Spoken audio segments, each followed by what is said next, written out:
What happens when a lifetime of manipulation and lies finally come to light? Violet's life has been defined by a cold, emotionally neglectful mother and the constant yearning for love she never received. When Violet's engagement to David is met with her mother's sabotage, it sets the stage for an explosive confrontation. Stay tuned to see how Violet takes control of her own story, and don't forget to subscribe for more gripping tales of family, love, and self-discovery. My earliest memories are snapshots bathed in a melancholic blue. Dad, a faded figure trapped in the pages of an old photo album left before I turned 5. Mom Anna became a storm cloud, dark and swirling, hovering over our cramped apartment. One moment she'd be scrubbing the kitchen floor furiously, muttering about starting fresh. The next, she'd grab me in a hug so tight it stole my breath. These rare, suffocating embraces were the only affection I ever received, the only love I could grasp at. Mostly, I was a small shadow trailing behind her like an afterthought.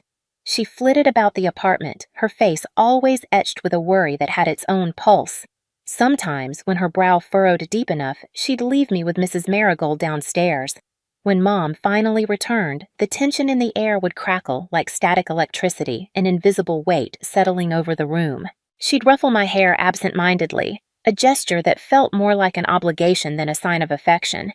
Then, a fleeting smile so rare, so fragile would pass across her face, a brief glimpse of the warmth I was always yearning for.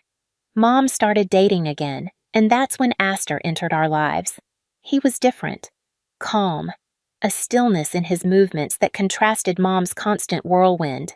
He treated me with a kindness I wasn't used to, a kindness that felt foreign in our tense, fractured home.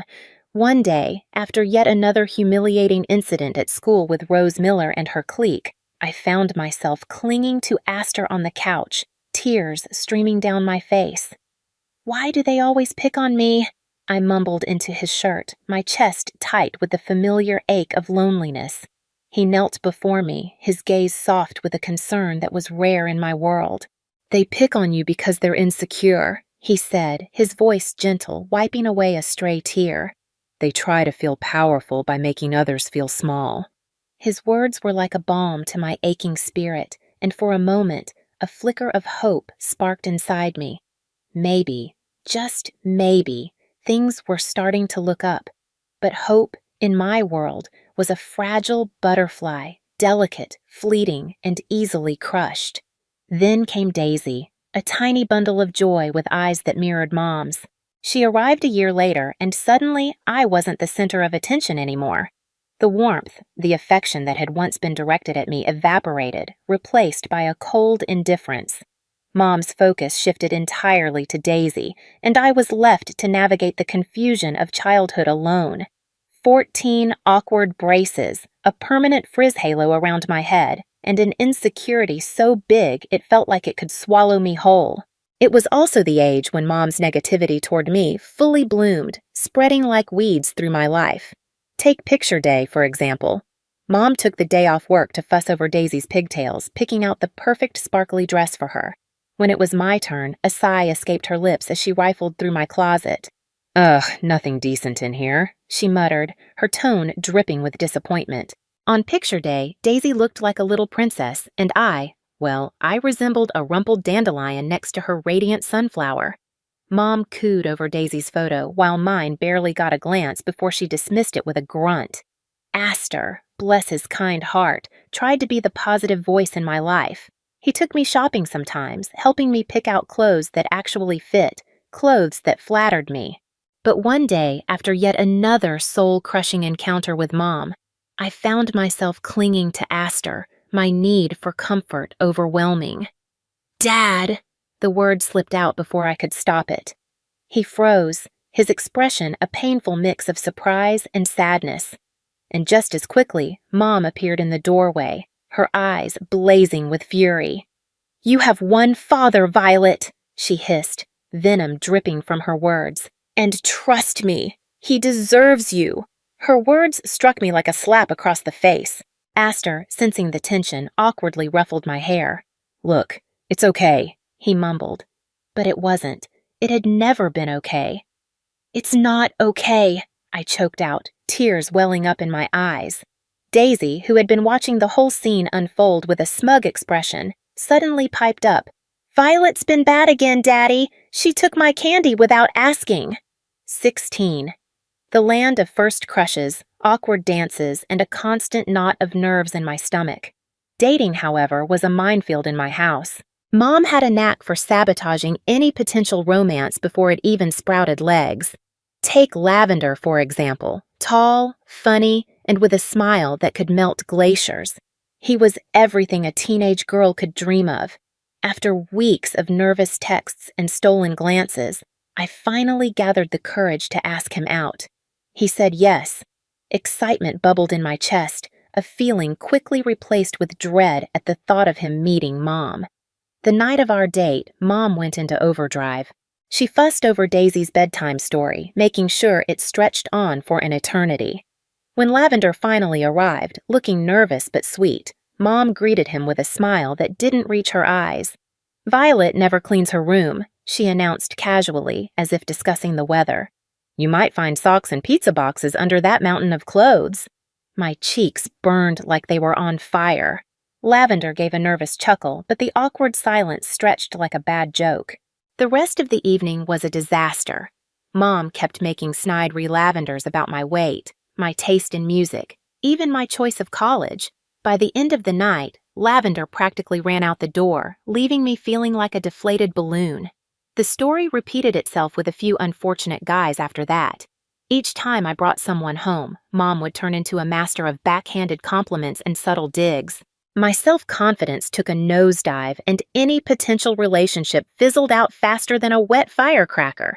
18. The age of college applications, nervous goodbyes, and a fierce determination to break free from the suffocating grip of my childhood. Senior year became my mission control, a strategic plan to launch myself into a world where Mom's negativity couldn't reach me. College applications became my weapon of choice. I spent hours hunched over the kitchen table, pouring my heart and dreams onto those pristine white pages. Every acceptance letter was a victory, a tiny shard of hope chipping away at the wall Mom had built around me. Of course, she didn't make it easy. When I announced my acceptance to a university across the state, her reaction was a masterpiece of passive aggression. "Oh, Violet," she sighed, shaking her head. "So far away. How will we ever see each other?" It was a question loaded with guilt, but I wasn't falling for it anymore. "We can video chat, Mom," I said, my voice steady. "Besides, there are these things called airplanes." Astor, my ever-supportive anchor, was thrilled for me. "This is amazing, Violet," he beamed, pulling me into a tight hug. "I'm so proud of you." His words were a warm hug on a cold day. He may not have been my dad by blood, but he felt more like one than the man who walked out on us all those years ago. College was a revelation. Surrounded by people who had no idea about my family history, I finally felt like I could breathe.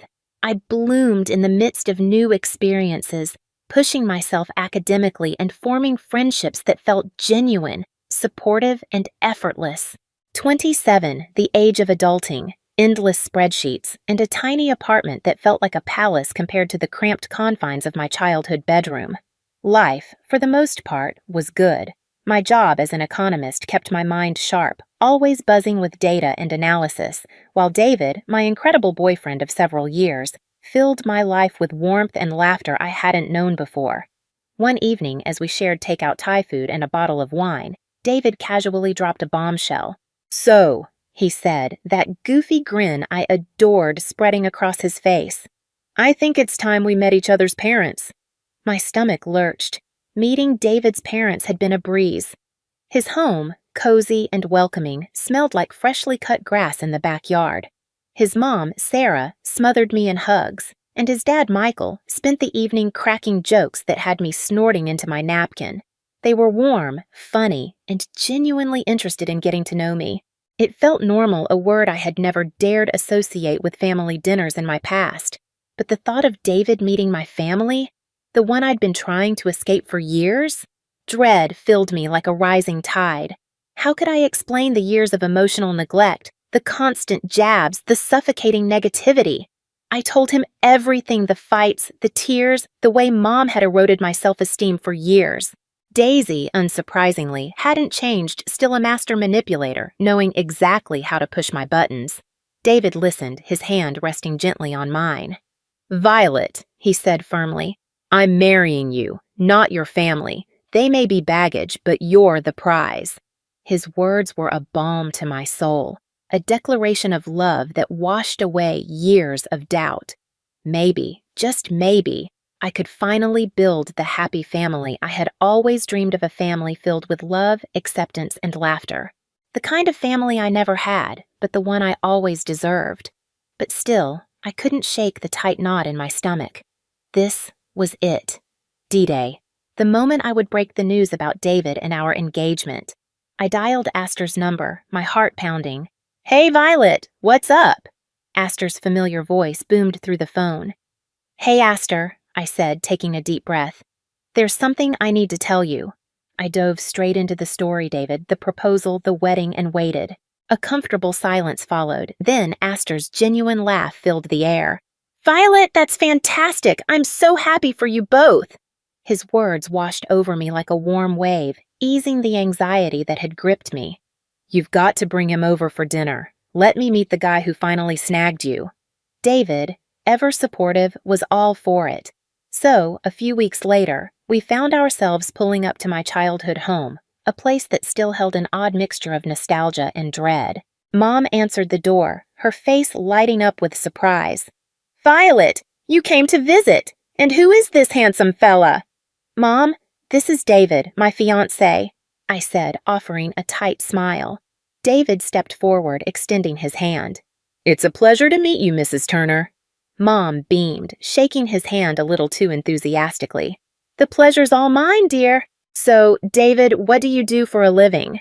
David, oblivious to the undercurrent in her question, launched into a detailed explanation of his work as a director at a large company. Astor, ever the smooth operator, chimed in with jokes and stories, keeping the conversation flowing effortlessly. But Daisy? Daisy wasn't about to be left out. She spent the entire meal batting her eyelashes at David, interrupting our conversation to pepper him with asinine questions about his job and hobbies. Mom, ever the doting mother, hung on to Daisy's every word, a stark contrast to the thinly veiled barbs she kept throwing my way. "Violet, honey," she said, her voice dripping with faux sweetness, "you really should take some fashion tips from Daisy. That dress you're wearing, well, it's not exactly flattering." David, thankfully, seemed oblivious to the digs, but I knew exactly what Mom was doing. She was subtly putting me down, making me feel insecure right in front of my fiancé. The entire dinner felt like a twisted performance, a play where I was constantly reminded of how I wasn't good enough, not pretty enough, not successful enough. By the time dessert rolled around, I was ready to run screaming. As soon as it was polite, we made our excuses and left. The moment we were safely buckled into the car, David let out a long sigh. "Your mom, she's a character, isn't she?" he said, a hint of amusement in his voice. "Yeah," I muttered, a wave of exhaustion washing over me. "She can be." He squeezed my hand gently. "But hey, we made it through dinner, right?" He was right. We had. And even with Mom's negativity hanging in the air like a bad smell, the simple act of holding David's hand filled me with a sense of strength and purpose. This was my future, a future I was building with him, not with my dysfunctional family. The warm glow of post-dinner satisfaction lingered in the air as David and I curled up on the couch, poring over wedding magazines. We envisioned a small, intimate ceremony in a charming vineyard surrounded by the people who loved and supported us. It was perfect. Then, the next morning, the dream shattered into a million pieces. My phone buzzed with David's name, his usual cheerful ringtone replaced by a ringing that sent a shiver down my spine. "Violet," he said, his voice tight with a mix of anger and disbelief. "We have a problem." My stomach lurched. "What's wrong?" He took a deep breath. "Your mom?" The blood drained from my face. "What did she do this time?" David explained, his words hitting me like punches. Mom, the ever-reliable manipulator, had somehow unearthed his work phone number. and instead of a congratulatory call, she'd unleashed a verbal tirade that would make a sailor blush. Apparently, in her twisted world, I was the epitome of inadequacy, ugly, dull, and lacking any social graces. It didn't stop there. She'd even dragged Dad into it, dredging up his abandonment years ago like a weapon. But the pièce de résistance, she'd suggested David ditch me and turn his sights on Daisy, claiming my younger sister was the epitome of beauty and brains. Fury boiled up inside me, a hot, venomous rage. How dare she? How dare she try to sabotage my happiness yet again? David, bless his heart, was furious too, but he channeled his anger into something unexpected. A plan. A crazy, audacious plan that was equal parts risky and thrilling. "We expose her," he said, his jaw clenched. "We set a trap." The plan was audacious in its simplicity. David would call Mom back, pretend to be swayed by her words, and arrange a meeting to discuss this ludicrous proposal. His goal, to record the entire conversation on his phone. David made the call, his voice smooth and convincing. Mom, completely oblivious to the web she was about to walk into, readily agreed to meet him for coffee. A nervous laugh bubbled up from my chest. This was it. Operation Momzilla Takedown was a go. The outcome was uncertain, but one thing was clear. I wasn't going to let my mother dictate my future any longer. This time, the tables were turning, and I was ready to play for keeps.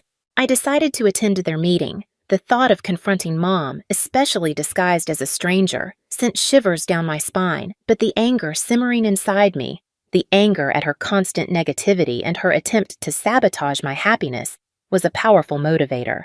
Back in my comfy jeans and a worn-out t-shirt, I slipped into a corner booth at a bustling cafe across the street from our designated meeting spot. Thick, black glasses perched on my nose completed the disguise, transforming me into a nondescript observer. Butterflies danced a frenetic jig in my stomach as I watched Mom sashay into the cafe, a triumphant smile plastered on her face. She spotted David at the pre-arranged table in a private room, her smile widening further. This was it. Operation Momzilla Takedown was officially underway. David, bless his tech-savvy heart, had discreetly turned on the dictaphone on his phone. Me? Well, I heard their entire conversation in the immediate vicinity. Their conversation started innocently enough, David playing the part of the interested suitor. Then Mom, completely ignoring his phone, launched into her diatribe. "You know, David," she began, leaning in conspiratorially, "between you and me, Violet just isn't wife material." My blood ran cold. The woman who was supposed to be my mother, the woman who was supposed to love and support me, was bad-mouthing me to a complete stranger. "She's, well, a bit simple," Mom continued, her voice laced with fake sympathy. "Not very pretty either, if you know what I mean." David, to his credit, kept his face impassive, simply nodding along and murmuring non-committal phrases. Inside, I knew he must be fuming. "But Daisy," Mom's voice dropped to a conspiratorial whisper, "now that's a girl with potential. Smart, beautiful, knows how to handle herself in society." The audacity of it all. Daisy, with her airhead personality and complete lack of work ethic, was apparently the epitome of elegance and intelligence, according to Mom. The conversation continued, a masterclass in manipulation and deceit. Mom, blinded by her own delusions, even confessed to never loving my stepfather, claiming she'd only married him for his money. The woman had no shame. Finally, after what felt like an eternity, Mom stood up, her face radiating self-satisfaction. "Well, David, it was lovely meeting you. Think about what I said," she purred, patting his hand with a perfectly manicured nail as she walked out of the cafe. I could only shake my head in disbelief. "So, what now?" I asked, my voice tight. David pulled me into a hug, his touch a source of comfort amidst the swirling storm of emotions. "Now," he said, his voice firm, "we expose her." The air crackled with tension as I walked into my childhood home that weekend. Mom's smile was a mile wide, radiating a smugness that set my teeth on edge. "Violet, honey, you won't believe it," she gushed, the words tumbling out before I even had a chance to say hello. "What's that, Mom?" I asked, already bracing myself for a bombshell. "David," she declared, her voice dripping with a sickening satisfaction, "decided to see reason. He's leaving you and marrying Daisy." My heart did a little stutter, but I forced a smile. "That's great, Mom. Really happy for them." My stepfather, bless his perpetually confused soul, cleared his throat. "Leaving her? But I thought they were getting married." Daisy, who had been lounging on the couch like a pampered cat, snorted a laugh. "Apparently not, Dad. Violet just wasn't good enough for him. Shocker!" I ignored her snide remark, my eyes locked on Mom's triumphant face. It was showtime. "Actually, Mom," I said, my voice surprisingly steady, "David's right here." Just then, David walked in, a sly grin plastered on his face. His presence sent a collective gasp echoing through the room. "Hi, everyone," he said, his voice mild. "Just in time for a little family fun." He pulled out his phone and pressed play. The room fell into a suffocating silence as my mother's voice, thick with malice, filled the air. The conversation from the cafe unfolded in its entirety, her cruel words about me, her effusive praise for Daisy, and the shocking confession about my stepfather. With each passing sentence, the color drained from my mother's face. My stepfather, already flushed, turned an alarming shade of purple, his jaw hanging slack in disbelief. As for Daisy, her confidence melted away, replaced by a terrified whimper. When the recording ended, the silence was deafening. Then, my stepfather exploded. "You lying snake!" he bellowed, his voice shaking with fury. "You married me for money all these years?" For the first time in my life, I saw my mother look genuinely lost.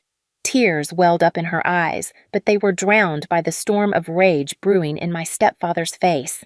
"I want a divorce," he spat, his voice thick with anger. "Get a lawyer!" The room erupted. Mom and Daisy burst into tears, their wails an unholy symphony of misery and self-pity. David, poor David, looked as out of place as a fish stranded in a hurricane. But amidst the chaos, I felt a strange, almost serene calm wash over me. The truth, ugly and raw, was finally out in the open. All the years of silent hurt, the manipulation, the lies it all spilled out, shattering the fragile facade of our dysfunctional family. The following weeks passed in a blur of legal battles, my stepfather's choked sobs, and Daisy's icy glares whenever our paths crossed, even at the grocery store. My mother, the architect of the entire mess, retreated into a self-imposed social media blackout, hiding away in her own web of self-justification. As for me, I felt oddly hollow.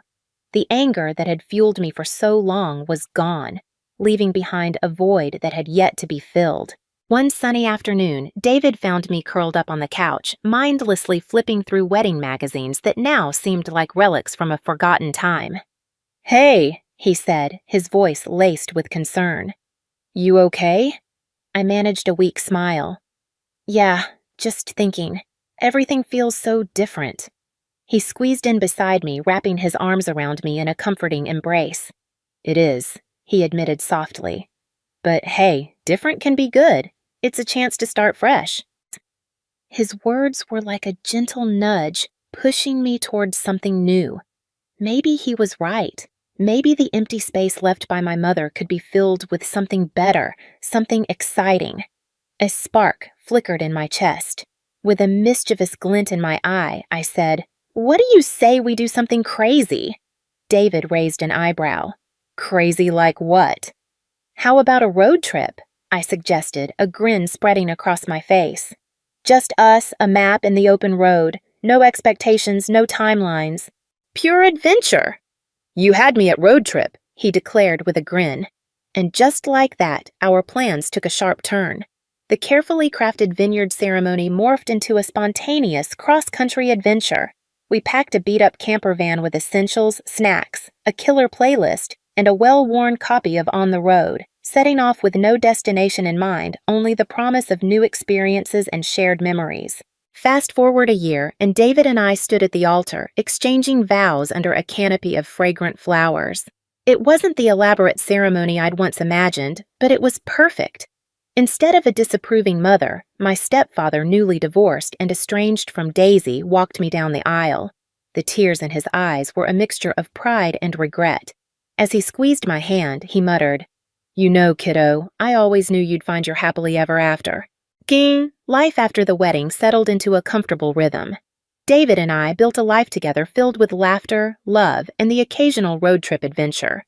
My stepfather became a regular visitor, regaling us with stories from his travels and dropping not-so-subtle hints about wanting to be a grandpa. I'd laugh and reply, "Don't worry, you'll be the best grandpa ever."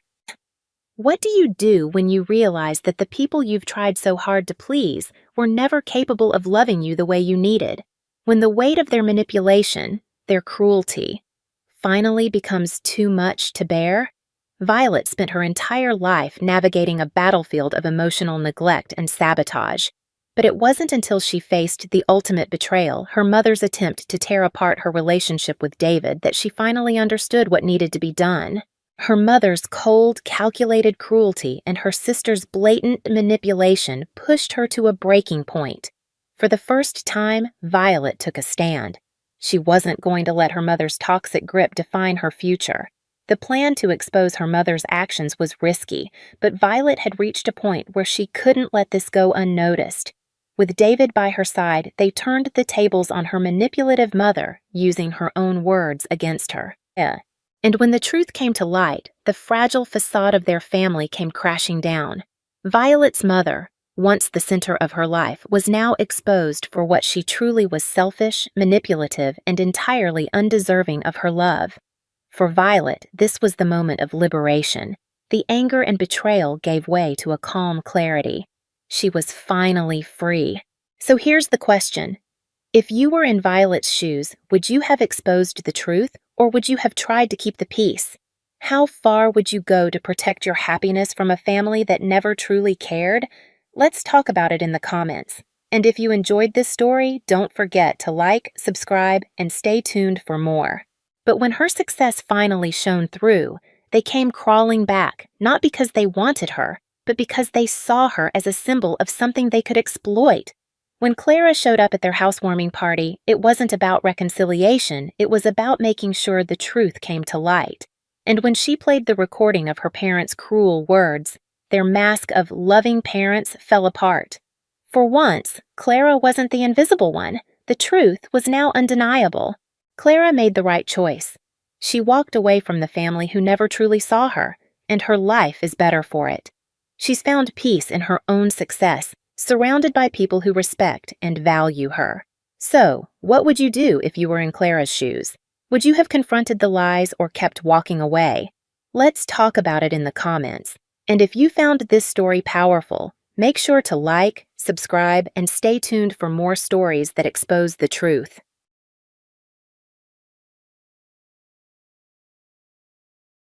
The air was thick with tension as we sat around the dinner table. Dad had insisted on having a family night, which usually meant he had something on his mind. I glanced at Leo, my husband, who seemed just as uneasy as I was. "So how's the shop doing?" Dad asked, his tone already carrying a hint of condescension. Leo cleared his throat. "It's been a little slow lately, but we're managing." Dad let out a dismissive snort. "Figures. You never did have the business acumen your brother had." I felt Leo tense beside me, his jaw clenching. Here we go again. "Gregory, that's enough," I said, trying to defuse the situation before it escalated. But Dad wasn't done. "If only you'd listened to me and taken that management job instead of chasing your little auto dream." He shook his head, his eyes narrowing. "Your brother would have known what to do." Leo slammed his fist on the table, making the plates rattle. "Don't bring Tim into this." "I'm just stating facts," Dad shot back. "He was the smart one, the one with a real future." "Screw you, old man," Leo shouted, his face flushed with anger. "I'm sick of living in Tim's shadow." The kids stared wide-eyed, their food forgotten. I reached for Leo's hand, trying to calm him down, but he jerked away. "At least he didn't waste his potential like you," Dad sneered. "Maybe if you'd inherited his drive, you wouldn't be struggling to keep that rust bucket of a shop afloat." That did it. Leo shot up from his chair, his hands trembling. "You know what? I'm done. I've had it with your constant belittling and favoritism, Tim's gone, and it's time you accepted that I'm not him." Dad rose to his feet as well, his eyes blazing with fury. "How dare you speak to me like that, after everything I've done for this family?" "Everything you've done?" Leo let out a bitter laugh. "You mean like constantly reminding us how much of a disappointment I am? Thanks, but no thanks." I stood up, trying to intervene. "Guys, please, let's just—" But they were too fond, exchanging insults and accusations that cut deeper with each passing moment. As their voices rose echoing off the walls, I realized this was more than just another argument. This was a breaking point, a long simmering resentment finally boiling over. And in that moment, I knew our family would never be the same. A few days had passed since the explosive dinner, and an uneasy silence had settled over our home. Leo and I treaded carefully around each other, both of us still reeling from the fallout with Dad. I was in the kitchen, absent-mindedly scrubbing dishes, when the doorbell rang. Drying my hands, I made my way to the front door and peered through the peephole.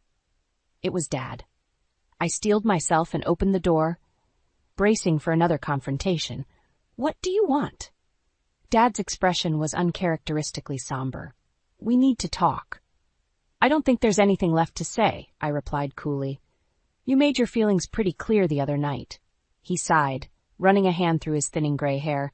"I know, and I'm sorry for how I acted, but I have a proposal that could help us all." I crossed my arms, skeptical. "I'm listening."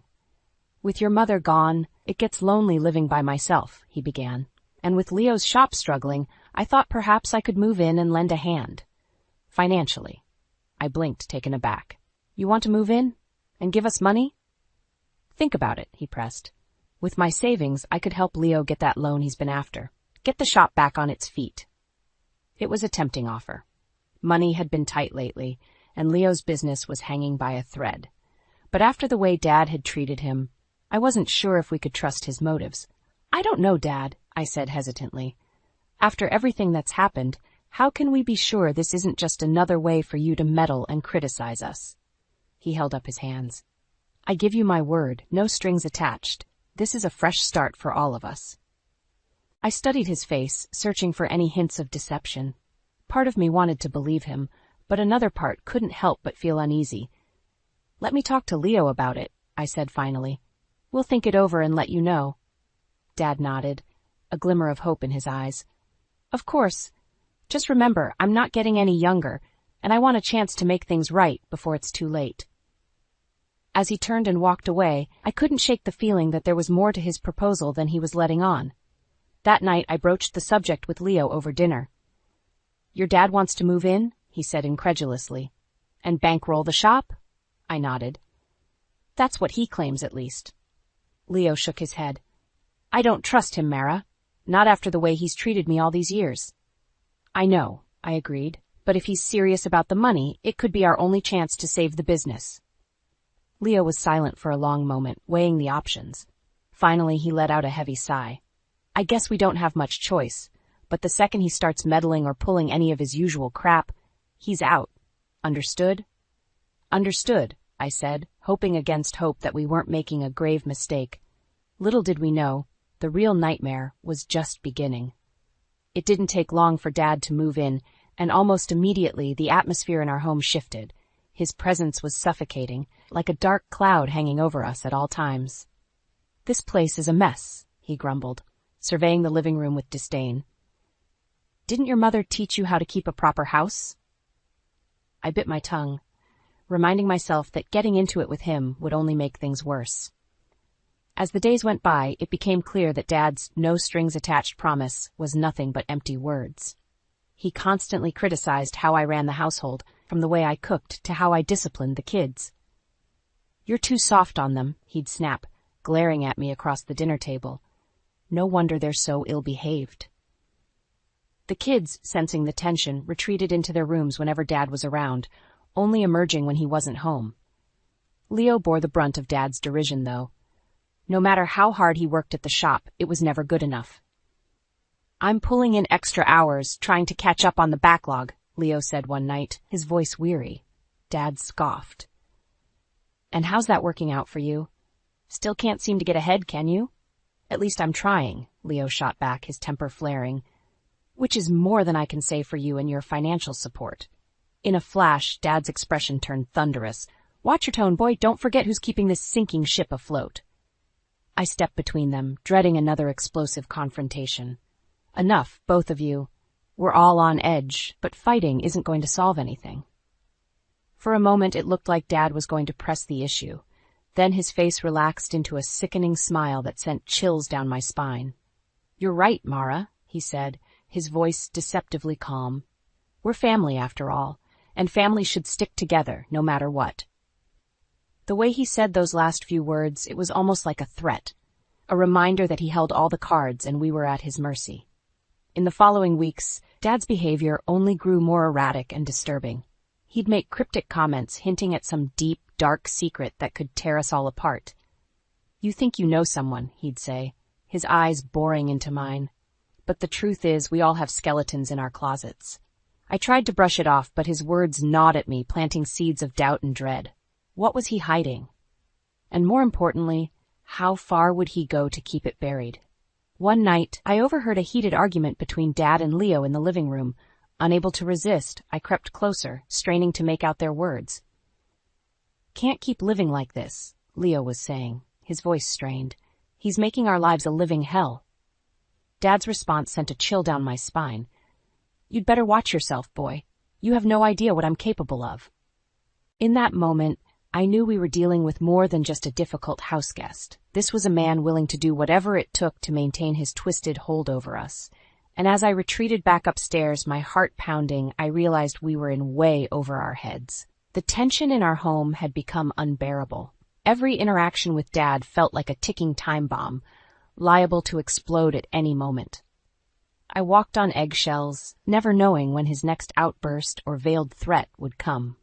One afternoon, while the kids were at school and Leo was working late at the shop, I decided to tidy up Dad's room. As I straightened up his nightstand, a loose floorboard caught my eye. Curious, I bent down and pried it up, revealing a hidden compartment underneath. Inside was a tattered notebook, its pages yellowed and worn. Against my better judgment, I opened it and began to read. The entries detailed Dad's gambling habits, how he'd squandered away large sums of money at the casino, chasing increasingly risky bets. My heart sank as I realized the extent of his addiction and how deeply in debt he must have been. But it was the final entry that made my blood run cold. The money for Leo's loan is gone, it read in Dad's shaky scrawl. I couldn't stop myself. I've ruined everything. They'll never forgive me for this. I sat there, numb, as the pieces fell into place. Dad's insistence on moving in, his constant belittling of Leo. It was all a ploy to make amends for betraying his own son in the worst way possible. Suddenly, his veiled threats and erratic behavior made sense. He was a man consumed by guilt and desperation, lashing out in a futile attempt to regain control. I don't know how long I sat there, the weight of Dad's betrayal crushing down on me. When I finally rose to my feet, my hands were trembling and I felt nauseous. That night, when Leo came home, I could barely look him in the eye. Hey, what's wrong? He asked, his brow furrowed with concern. I opened my mouth, but the words stuck in my throat. How could I tell him the truth? That his own father had stolen from him, dashing his dreams out of sheer selfishness? Mara? Leo pressed. You're scaring me. What happened? Taking a deep breath, I steeled myself. It's your dad. I found something in his room today. Something he's been keeping from us. I proceeded to recount what I'd discovered in the notebook, watching as Leo's expression morphed from confusion to disbelief to a white-hot rage. That son of a bitch, he seethed. His fists clenched so tightly, his knuckles turned white. After everything he's put me through, this is how he repays me? By stealing from his own flesh and blood? Leo, I'm so sorry, I said, my voice thick with emotion. I had no idea he'd stoop this low. Don't apologize for him, Leo spat. He's the one who should be groveling, begging for forgiveness. But he won't get it. Not from me. Not after this. As he paced the room, his anger radiating off him in waves, I knew there was no going back. The fragile truce we'd formed with Dad was shattered beyond repair. And in that moment, I made a decision, one that would change the course of our family forever. We can't let him get away with this. I said, my voice steely with resolve. It's time we fought back. It's time we took our lives back from that miserable old man. Leo looked at me, his eyes burning with a mix of pain and determination. What did you have in mind?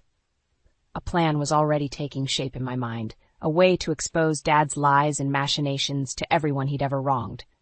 Trust me, I said, placing a hand on his arm. By the time I'm done, he'll finally get the karma he deserves. In the days following my discovery of Dad's betrayal, a fire was lit within me.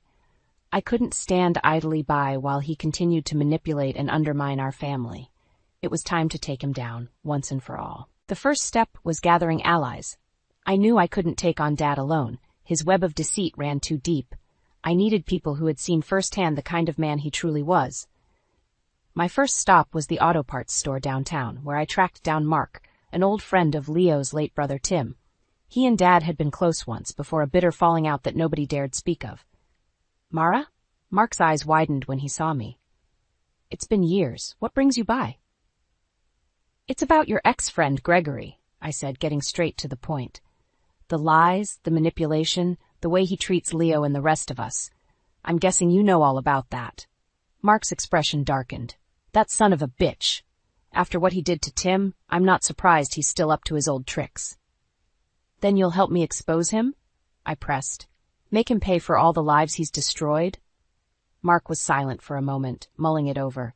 Finally he nodded. You know I'm in. That bastard has it coming, and then some. With Mark on board, I felt a renewed sense of purpose. If anyone knew the depths of Dad's depravity, it was him. Next, I reached out to some of Dad's old poker buddies, the ones he'd inevitably swindled money from over the years. One by one, they agreed to join my cause, each with their own score to settle. As my makeshift alliance grew, so did my confidence. We spent nights poring over evidence, building an airtight case against Dad that would leave no room for doubt or denial. The key is to hit him where it hurts most, Mark advised. His ego, his reputation, his sense of control, that's what matters to scumbags like him. And then it hit me. The perfect way to bring Dad's world crashing down around him, while ensuring maximum public humiliation. His 70th birthday party. Every year, Dad made a big production out of his birthday, inviting all his old friends and former associates for a lavish celebration. This time, we'd be the ones delivering the surprise. We'll gather everyone who's ever had a bone to pick with that miserable old coot, I told the group. Friends, family, business associates, the whole lot. And then, right in the middle of his big night, we'll spring the truth on him. The looks on their faces said it all. This was the reckoning Dad had been due for years, maybe decades. By the time we were done, he'd have nowhere left to run, nowhere left to hide. As the party date approached, the anticipation was palpable.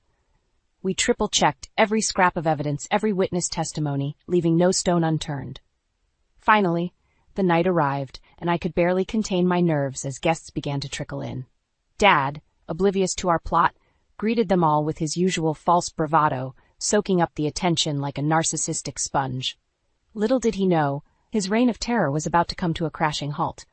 Once we were done, there would be no more lies, no more manipulation, only the cold, hard truth, laid bare for all to see. I caught Mark's eye from across the room, and he gave me a subtle nod. It was go time.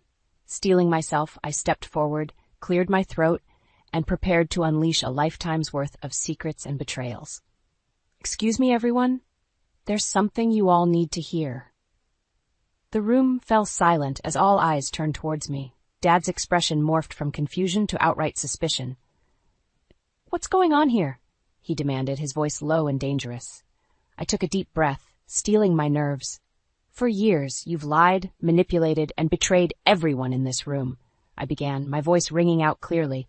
You've stolen money, ruined lives, and passed it off as tough love. But no more. Tonight, the truth comes out. A murmur rippled through the crowd as I held up the tattered notebook, the damning evidence of Dad's gambling addiction and subsequent betrayal. In these pages, you'll find a detailed account of how Gregory Sanderson systematically squandered away his life savings, including the money meant for his son's business loan, I said, letting the weight of those words sink in. Dad's face had drained of all color. Mara, you don't know what you're talking about, he sputtered. That notebook is nothing but lies. That's not all. Mark stepped forward, his expression thunderous. How about the way you turned your back on Tim in his time of need? or how you've made Leo's life a living hell, tearing him down at every turn. Other voices began to chime in, a chorus of accusations and grievances that had been bottled up for far too long. You cheated me out of my retirement fund in that crooked poker game. You sold my business out from under me when times got tough. After Mom died, you became a completely different person. Cruel, vindictive, utterly heartless.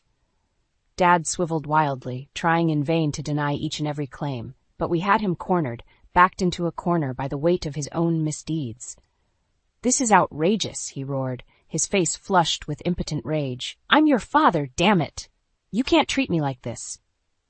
In that moment, I felt a surge of pity for the pathetic, broken man before me. This was his true legacy, a lifetime of burned bridges and shattered trust, all in service of his own bloated ego. "We're done being your punching bags," I said, my voice heavy with finality. "You've tormented this family for the last time. Please, you have to understand." Dad blubbered, his bravado evaporating as he cast a desperate look around the room, searching for any shred of sympathy or support. But he found none. Only the cold, impassive stares of a dozen people he'd wronged, their respect for him shattered beyond repair. "Get out!" Leo spoke up, his voice trembling with barely contained fury. "Get out of our home. Get out of our lives. You're dead to us." A heavy silence descended as Dad's gaze met mine, his eyes pleading for mercy. But I felt nothing, no pity or remorse, only a sense of grim satisfaction that justice had finally been served. With one final, defiant glare, Dad turned and stormed out, the smattering of jeers and laughter following him out the door. We'd done it. Against all odds, we'd torn down the facade and exposed the monster underneath for all to see. As the crowd erupted into raucous cheers and applause, I allowed myself a small, triumphant smile. The nightmare was finally over. Dad's reign of terror had come to an end, undone by his own hubris and greed. For the first time in years, I felt like I could breathe again, like a crushing weight had been lifted from my shoulders. As Leo pulled me into a fierce embrace, I knew that no matter what challenges lay ahead, we'd face them together, united as a family, free from Dad's toxic influence at last. It was a new beginning, paid for with the truth and the unraveling of a lifetime's worth of lies. And it was all worth it. In the aftermath of Dad's humiliating exposure, an eerie silence settled over our home. It was as if a dark cloud had finally lifted, allowing us to breathe freely for the first time in years. Leo and I sat on the couch, still processing the events of the night before. The kids were at school, blissfully unaware of the drama that had unfolded. "I can't believe it's really over," Leo murmured, his voice thick with emotion. "After everything he put us through." I squeezed his hand, offering a reassuring smile. "We did what we had to do. He brought this on himself." A knock at the door made us both tense, old habits dying hard. Leo rose to answer it, hand poised as if ready for a confrontation. It was Mark, a grim look etched onto his weathered features. "You guys better see this," he said, holding up his phone. On the screen was a news article, the headline blaring in bold letters, "Local businessman disowned after sordid scandal exposed at birthday party." Leo and I leaned in, devouring every scathing detail. It seemed one of Dad's so-called friends had tipped off the local paper about the events of the previous night, spilling all the sordid details of his deception and betrayal. The article didn't hold back, painting a damning portrait of a once-respected man brought low by his own greed and cruelty. By the time we reached the end, a sickening knot had formed in the pit of my stomach. "They're crucifying him," Leo muttered, his expression unreadable. A part of me felt a twisted sense of satisfaction, knowing that Dad was finally being held accountable for his actions. But another part couldn't help but feel a twinge of sadness. This was a man I'd once looked up to, a father figure now reduced to a cautionary tale. In the days that followed, the fallout only intensified. Old friends and associates cut ties with Dad, his reputation in tatters. Even his own remaining family members wanted nothing to do with him, disgusted by his betrayal.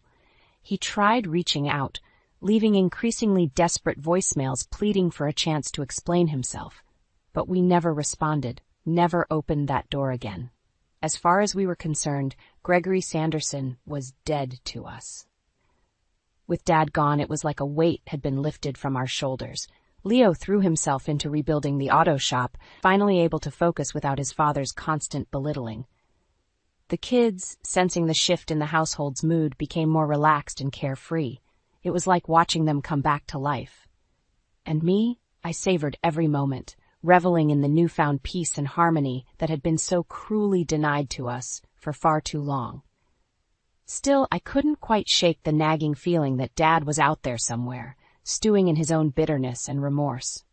A part of me wondered if he'd ever truly understand the depth of his transgressions, or if he'd simply double down on his victimhood. Those thoughts plagued me late one night as I lay awake, listening to the steady breathing of Leo beside me. In the stillness, my phone buzzed with a new voicemail. Speak of the devil. Against my better judgment, I stepped into the hallway and played the message, Dad's gravelly voice filling the silence. Mara, he rasped, his tone tinged with desperation. I know I have no right to ask anything of you, but please, you have to let me explain. What you saw, what you think you know about me, it's only half the story. He paused, as if struggling to find the right words. I made mistakes, horrible mistakes that I'll regret until the day I die. But there were reasons, extenuating circumstances that pushed me to the brink. If you'd only give me a chance, I could make you understand. The message clicked off, leaving me standing there in stunned silence. A part of me was tempted to delete it, to purge Dad's pleas from my life once and for all. But something held me back. A niggling sense of doubt. What if there was more to his story?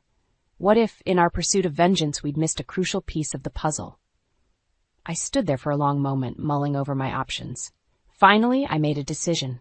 One that would either offer my fractured family a shot at healing, or tear open old wounds all over again. Taking a deep breath, I hit redial and pressed the phone to my ear, my heart pounding as it began to ring. No matter what came next, I owed it to myself to hear the whole truth, even if it destroyed me. The line clicked, and my heart jumped into my throat. Dad, it's me. There was a long pause, as if he couldn't quite believe I was calling. Mara? I got your message, I said, pushing past the lump in my throat. And against my better judgment, I'm going to hear you out. But I need you to understand, whatever you say isn't going to change anything. We're still done. Another heavy silence stretched between us, charged with unspoken tension and too many years of hurt. Fair enough, he said at last, his voice little more than a rasp. You deserve the truth, no matter how painful it might be. He took a shuddering breath, as if bracing himself. It all started after your mother passed. For the next hour, Dad laid everything bare. The crippling grief and loneliness that had driven him into the arms of his gambling addiction. The mounting debts, the desperation that led him to make that fateful decision to dip into Leo's loan money. I never intended to betray him like that, Dad insisted, his words tinged with remorse. I thought I could win it all back before anyone was the wiser, but I got in too deep, and by the time I realized my mistake, it was too late. He spoke of his shame, his cowardice in moving in with us instead of coming clean right away, how the guilt had slowly twisted him into the monster we'd come to know. I took my anger out on you, on Leo, because it was easier than facing the truth, that I'd become the greatest failure a father could be. As his tale unfolded, a part of me felt a strange sense of pity welling up. Here was a broken, pathetic old man laying his soul bare, owning up to his failings in a desperate bid for what? Redemption? Absolution? When he finally fell silent, I found myself at a loss for words. Part of me wanted to unleash the full force of my fury, to remind him of the lives he'd shattered beyond repair. But another part, the part that still faintly remembered the man he used to be, strong, proud, commanding respect, felt something else entirely. Regret. Why didn't you just tell us the truth from the beginning? I asked, my voice little more than a whisper. Why did you let it go this far? Would you have listened? He shot back, a flicker of his old defiance shining through.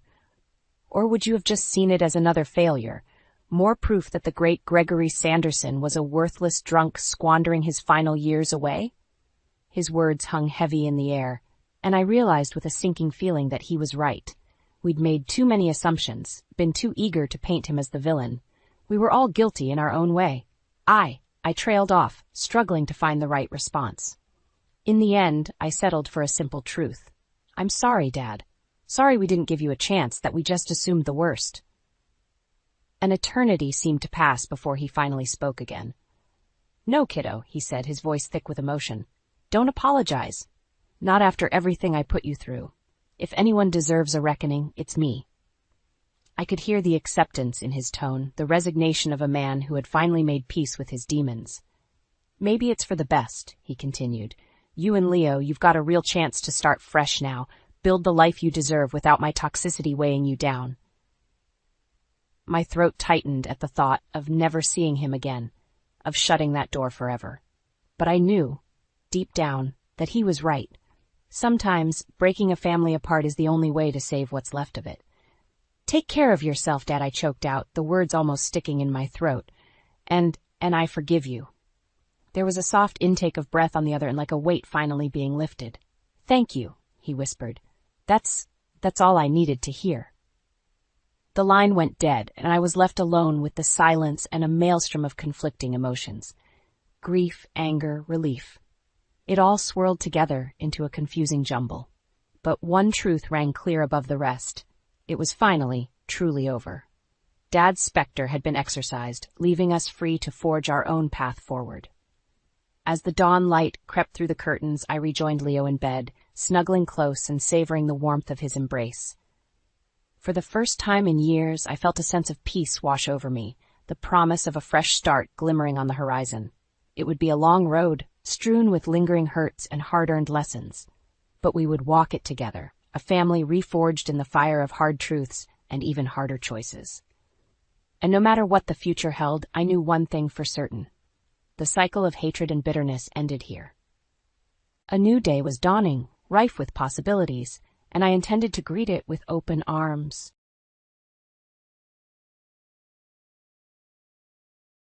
The library's fluorescent lights flickered as I shuffled through another stack of books, my fingers tracing the embossed titles with a practiced ennui.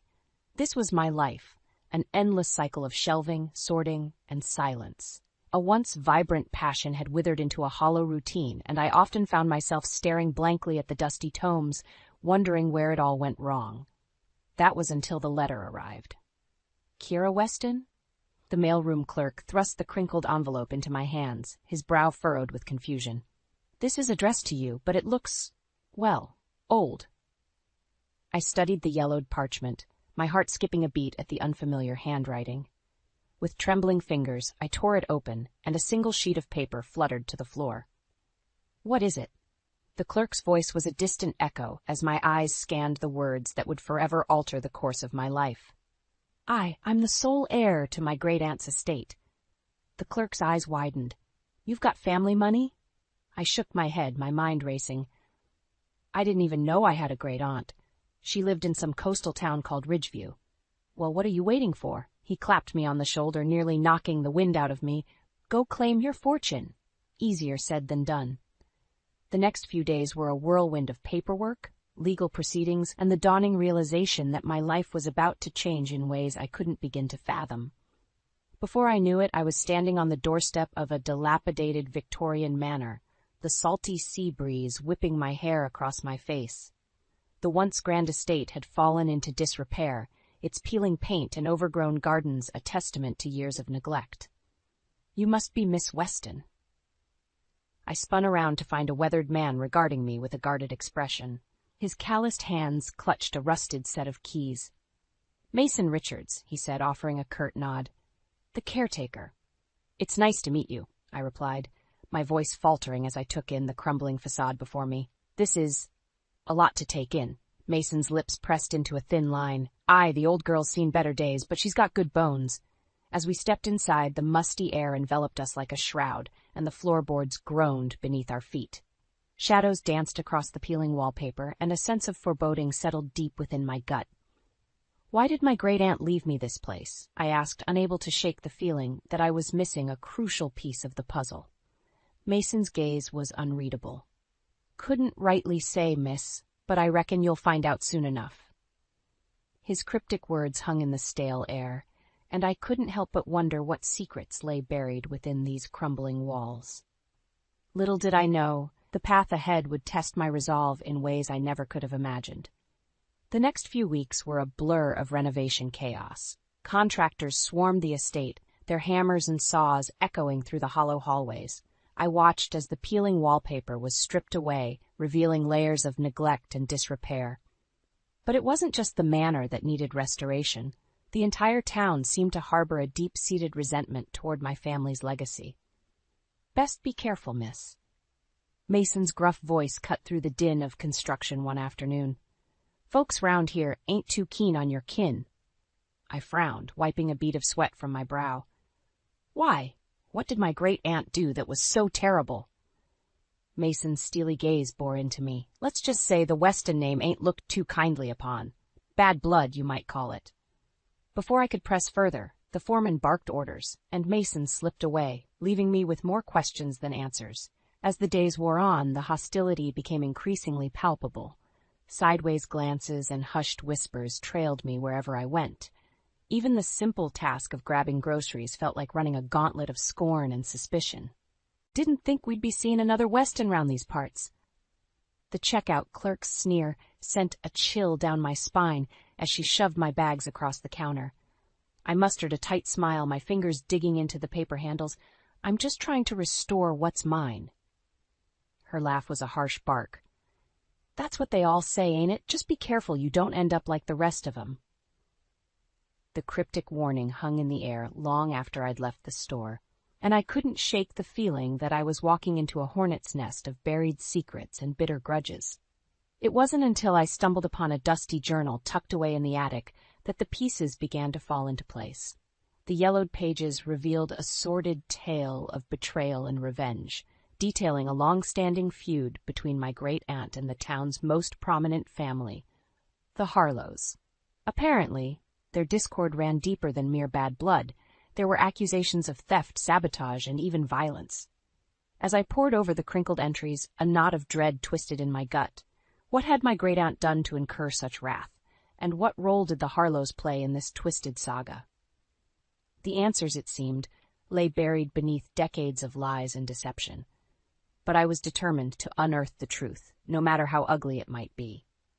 Little did I know, the worst was yet to come. The journal entries painted a sordid picture, a twisted web of deceit and depravity that had entangled my family for generations.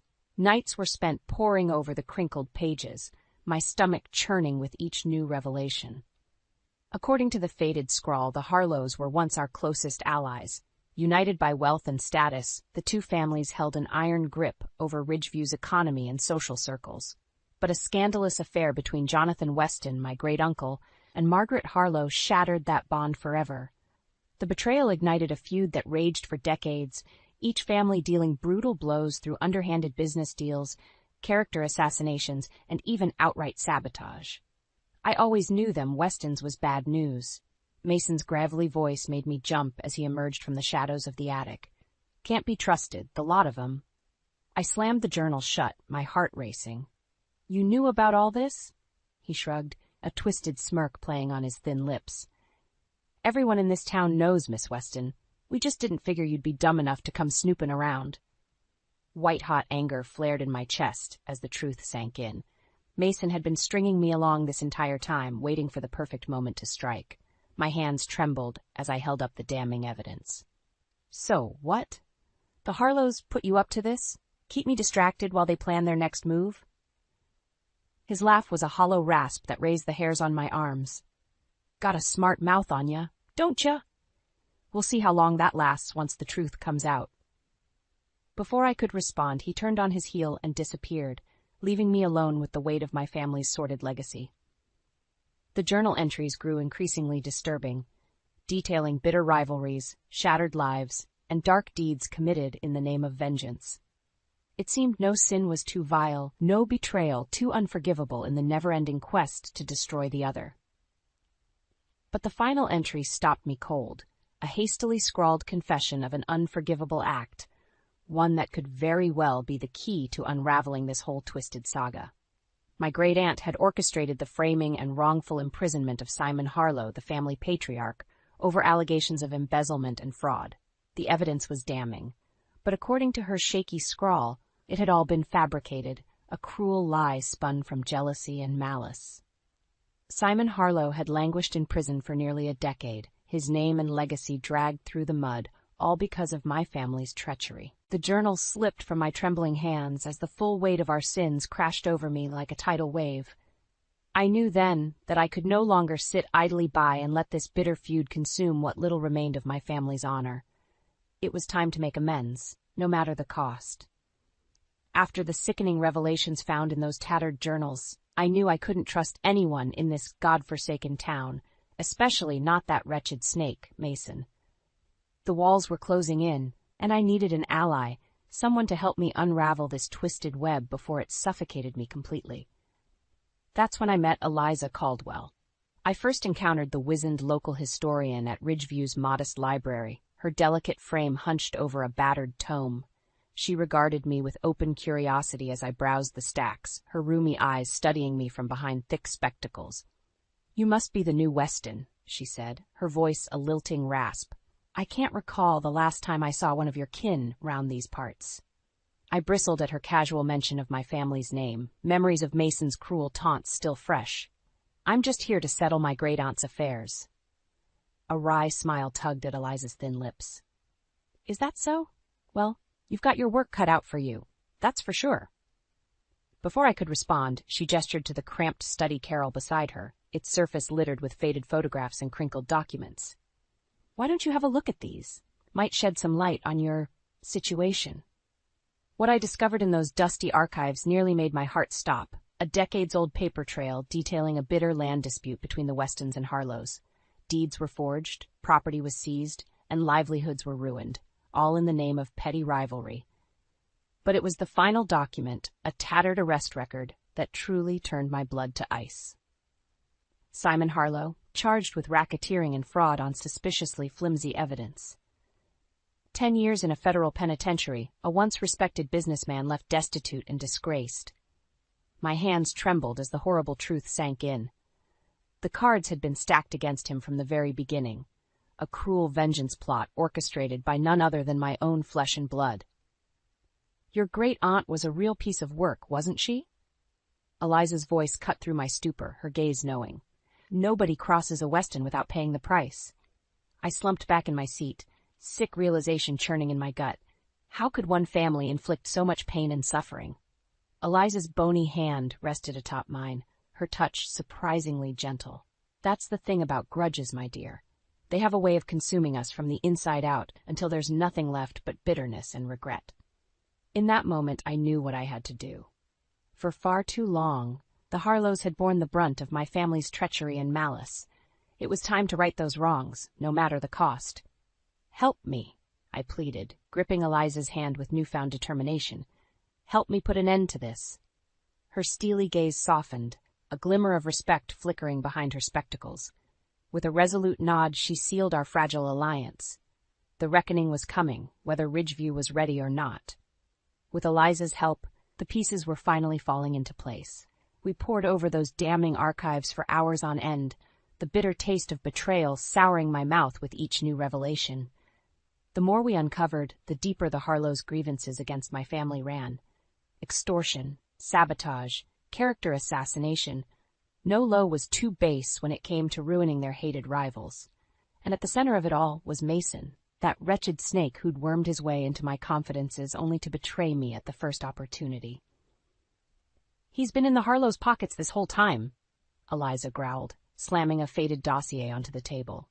"Feeding them information, stoking the feud to keep those old wounds fresh." My blood boiled at the thought of that traitorous weasel misleading me for his own nefarious agenda. "We have to stop him, expose what he and the Harlows have been up to once and for all." Eliza's steely gaze met mine, a grim determination hardening her wizened features. "Oh, we'll do more than that, my dear. By the time we're through, every last one of those bastards will get what's coming to them." As if on cue, a thunderous crash echoed through the manor, the walls trembling beneath the force of the impact. I raced to the foyer, my heart pounding, only to find the front door hanging askew on its hinges, the heavy oak splintered and cracked. Shards of broken glass crunched beneath my feet as I ventured further inside, dread coiling in my gut. Another resounding crash made me jump, followed by the deafening shriek of rending metal. I rounded the corner to find the once immaculate parlor in shambles, furniture overturned and priceless heirlooms strewn about like discarded trash. And there, amidst the wreckage, stood Mason, flanked by two burly thugs in workmen's coveralls. A sadistic grin split his weathered face as he brandished a crowbar, its dull metal glinting in the dim light. "Renovations are going a mite slower than expected," he sneered. "Thought we'd pick up the pace a bit." White-hot rage surged through me as I took in the wanton destruction, the pieces finally clicking into place. You did this? On the Harlow's orders?" "Give the girl a prize," Mason cackled, twirling the crowbar idly. "Can't have you sticking that pretty little nose where it don't belong. We had an agreement, see? You keep your head down and we let you keep on breathing." Eliza hurried to my side, her face pale with fury. "You'll pay for this, you miserable wretch, all of you." Mason's laughter was a harsh bark that raised the hairs on my arms. "Is that so? I'd like to see you try, you withered old—" "Enough!" The words tore from my throat in a savage growl.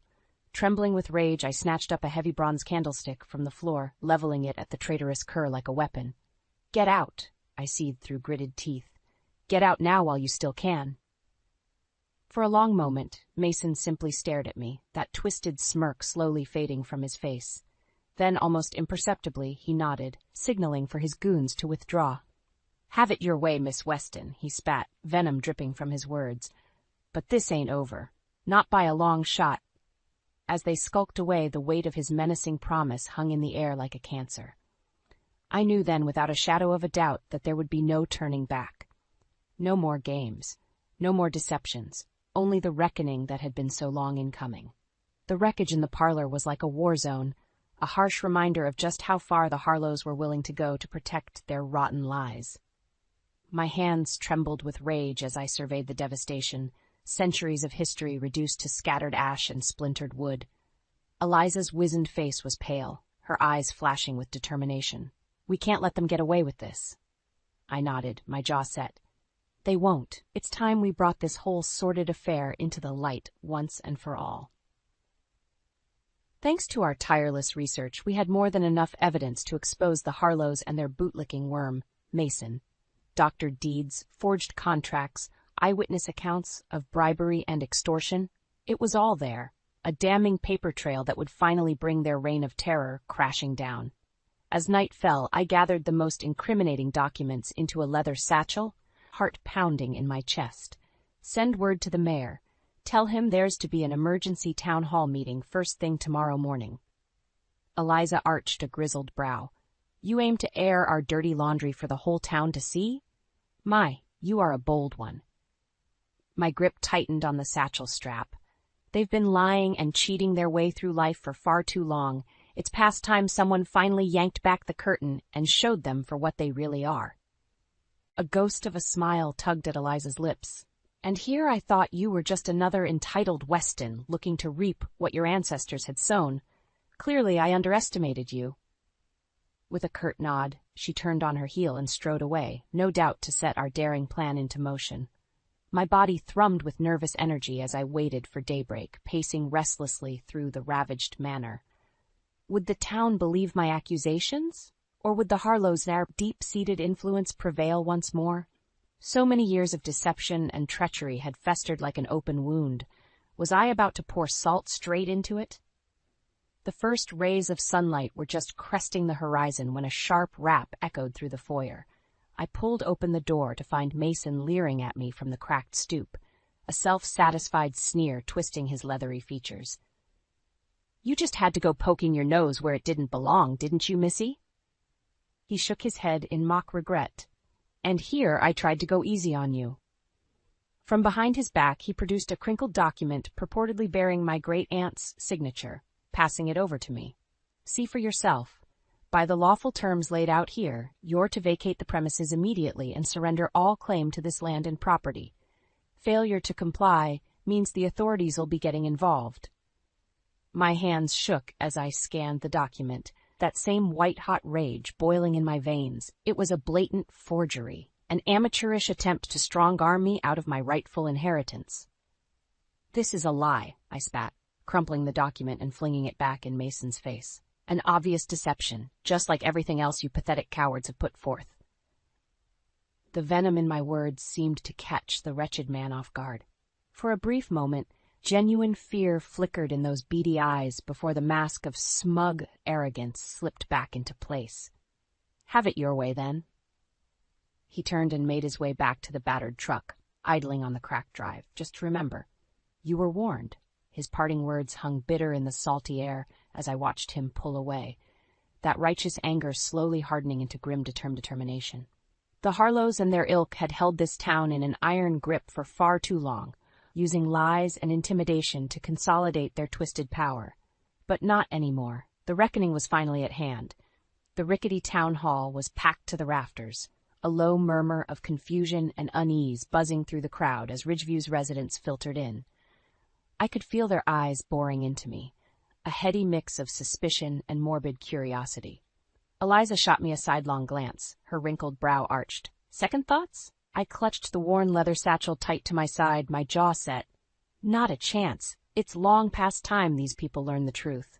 As the last few stragglers found their seats, Mayor Tillman rapped his gavel against the podium, calling the meeting to order. Basking in the heavy silence, I rose to my feet, heart thundering in my ears. People of Ridgeview, I come before you today with evidence of a great deception, a web of lies and treachery spun by two families locked in an endless cycle of hatred and vengeance. A hushed ripple of muttering washed over the crowd, their eyes narrowing with suspicion. From the back row, a familiar, grizzled face sneered at me. Mason and his Harlow masters, no doubt expecting me to slink away in disgrace. Not this time. For generations, the Westons and Harlows have engaged in bitter feuds fueled by greed, jealousy, and malice. I produced a sheaf of documents from the satchel, letting them flutter to the floor in a ragged cascade. Property was stolen, lives were ruined, all in the name of settling petty scores, laying the foundations for the con that has gripped this town in fear for far too long. A heavy-set man in a grease-stained shirt shot to his feet, face ruddy with outrage. That's a damn lie, Weston. Your family's been pulling heists and scams ever since you lot crawled out of the mud. Chaos erupted, angry shouts and profanities hurled like daggers. The mayor pounded his gavel, imploring for order, but the mob had already reached a fever pitch. Reckoning be damned, it seemed. I had gravely underestimated the depth of the town's hatred for my family's legacy. Just as I began to doubt the futility of my mission, a familiar, reedy voice cut through the din. That's quite enough out of you lot. Eliza shouldered her way to the front of the hall, a defiant light blazing in those rheumy eyes. Leaning heavily on her cane, she produced a stack of weathered documents, slamming them onto the podium with startling force. Miss Weston speaks the truth. Everything from forged deeds and extortion schemes to outright perjury and character assassination, all of it meticulously orchestrated by the Harlows to line their own pockets at the expense of their rivals. The hall fell into a stunned hush, every eye riveted on the frail old woman standing tall before them. With trembling hands, Eliza held up a sepia-toned photograph, the image of a grim-faced man in a tattered prison uniform searing itself into my memory. Simon Harlow, she proclaimed, her voice thick with contempt.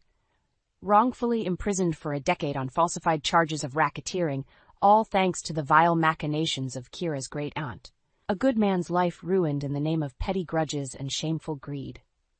A chorus of gasps and muttered denials washed over the crowd, the raw truth of Eliza's damning revelations chipping away at the foundations of their reality. Through it all, the Harlows remained conspicuously silent, their arrogant sneers slowly melting away.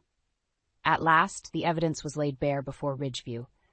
The generations of corruption, duplicity, and outright criminality they had wallowed in, for the sake of lining their pockets, exposed in its ugly, unvarnished glory. I turned to face the shriveled husk that was Mason, fresh glee bubbling up in my chest. Well, any other lies or forgeries you'd care to share with the group? His face had gone an ashy gray, all swagger and bravado drained away in the wake of our courtroom coup. Slumping in his chair, he simply shook his head, lips pressed into a grim line. At long last, I realized the man had nothing left to say.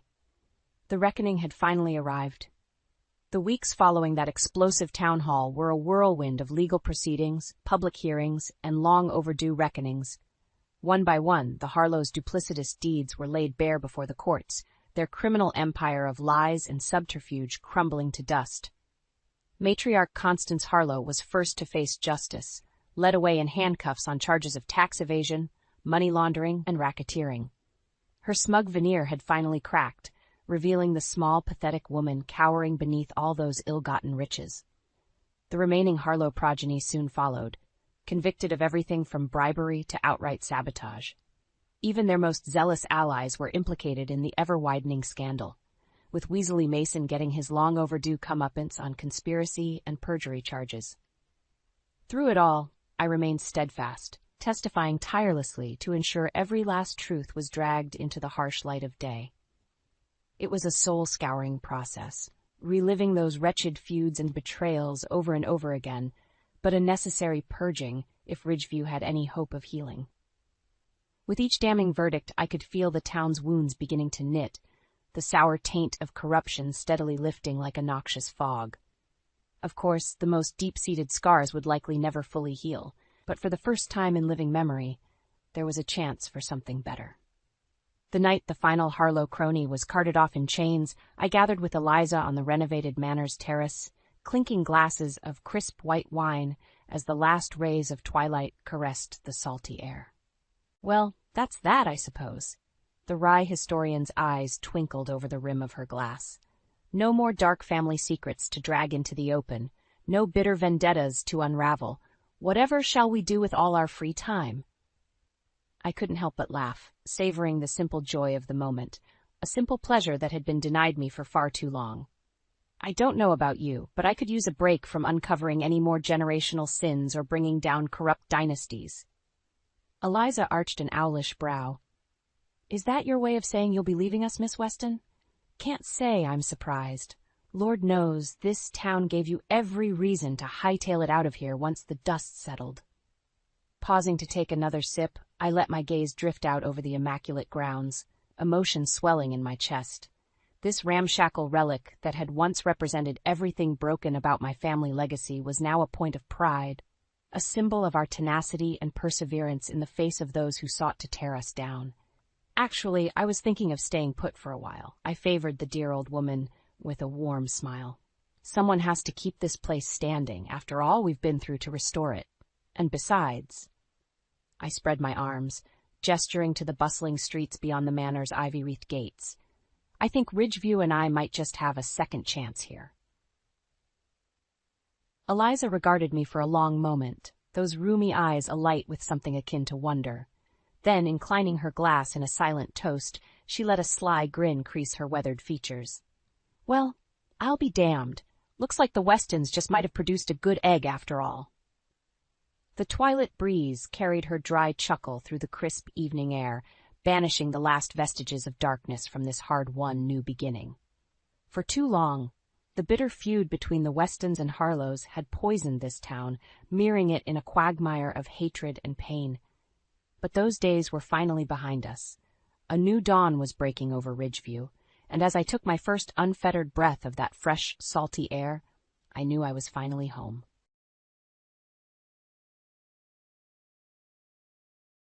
How quaint, my sister Clara said, her voice dripping with contempt as she eyed my dusty overalls.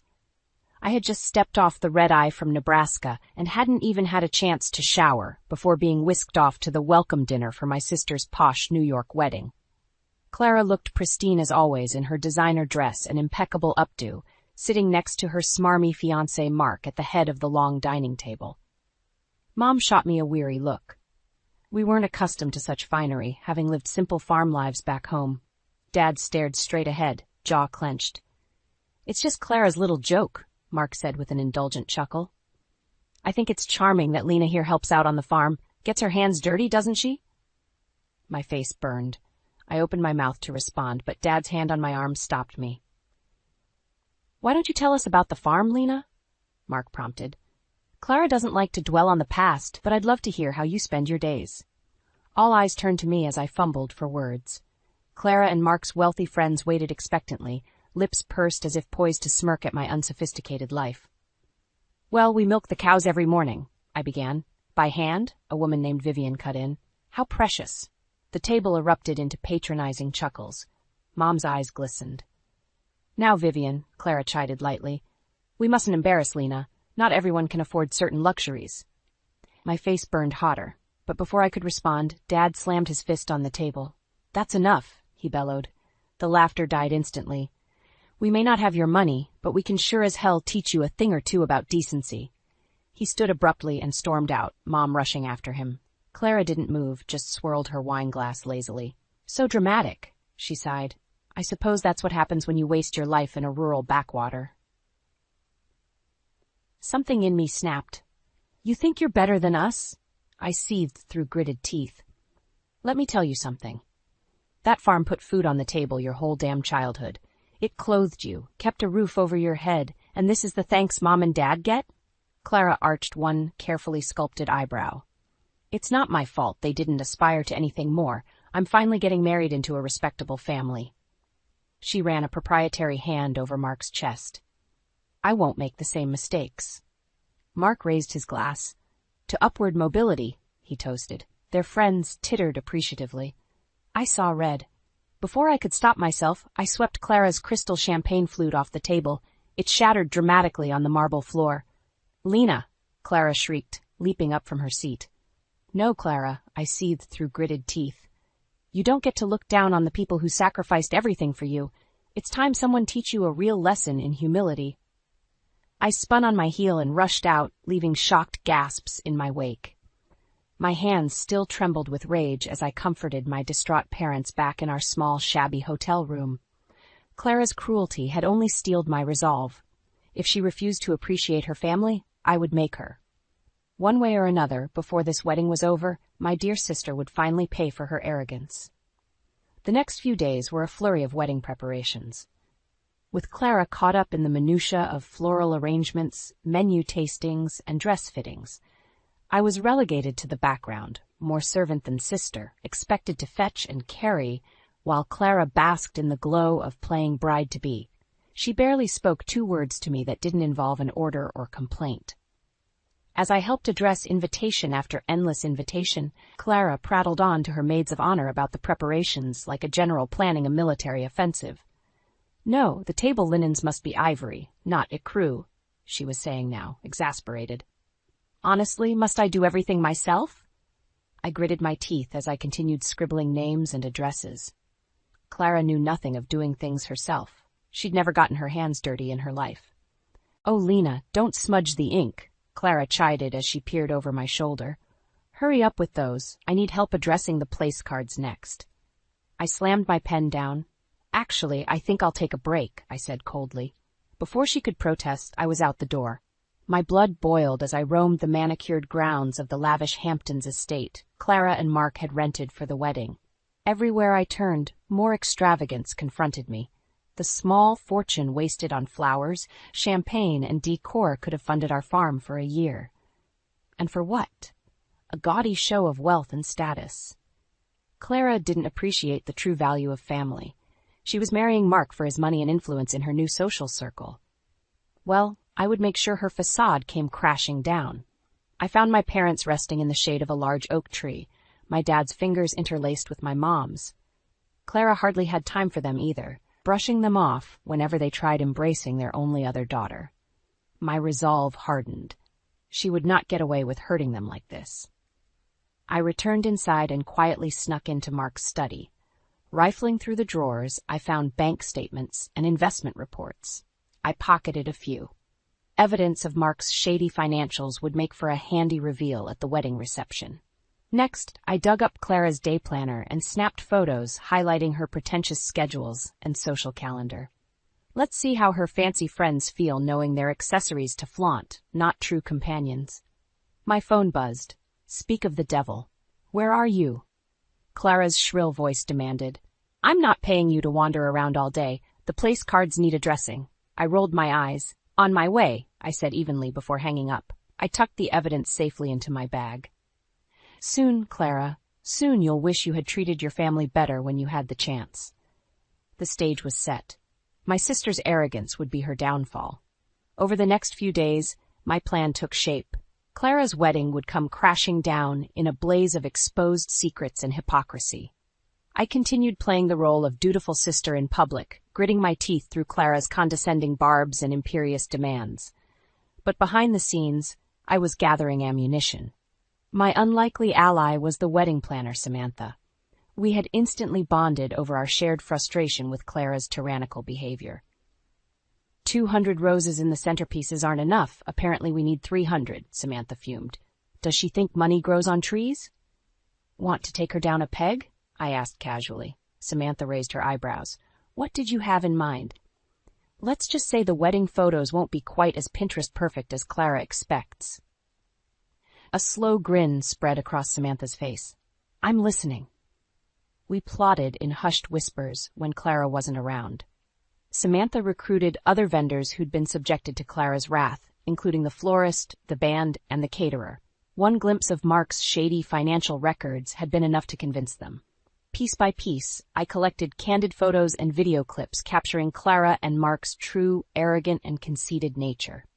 A lifetime of pent-up resentment fueled me. My parents noticed a change in my demeanor and cornered me one afternoon in the garden. You seem distracted, honey, Mom said, worry creasing her brow. What are you planning? Dad asked outright. I sighed. No point hiding it from them. Don't worry, I said cryptically. I'm going to make sure Clara finally pays for looking down on this family. Dad frowned, but Mom squeezed my hand and nodded. Just be careful, she whispered.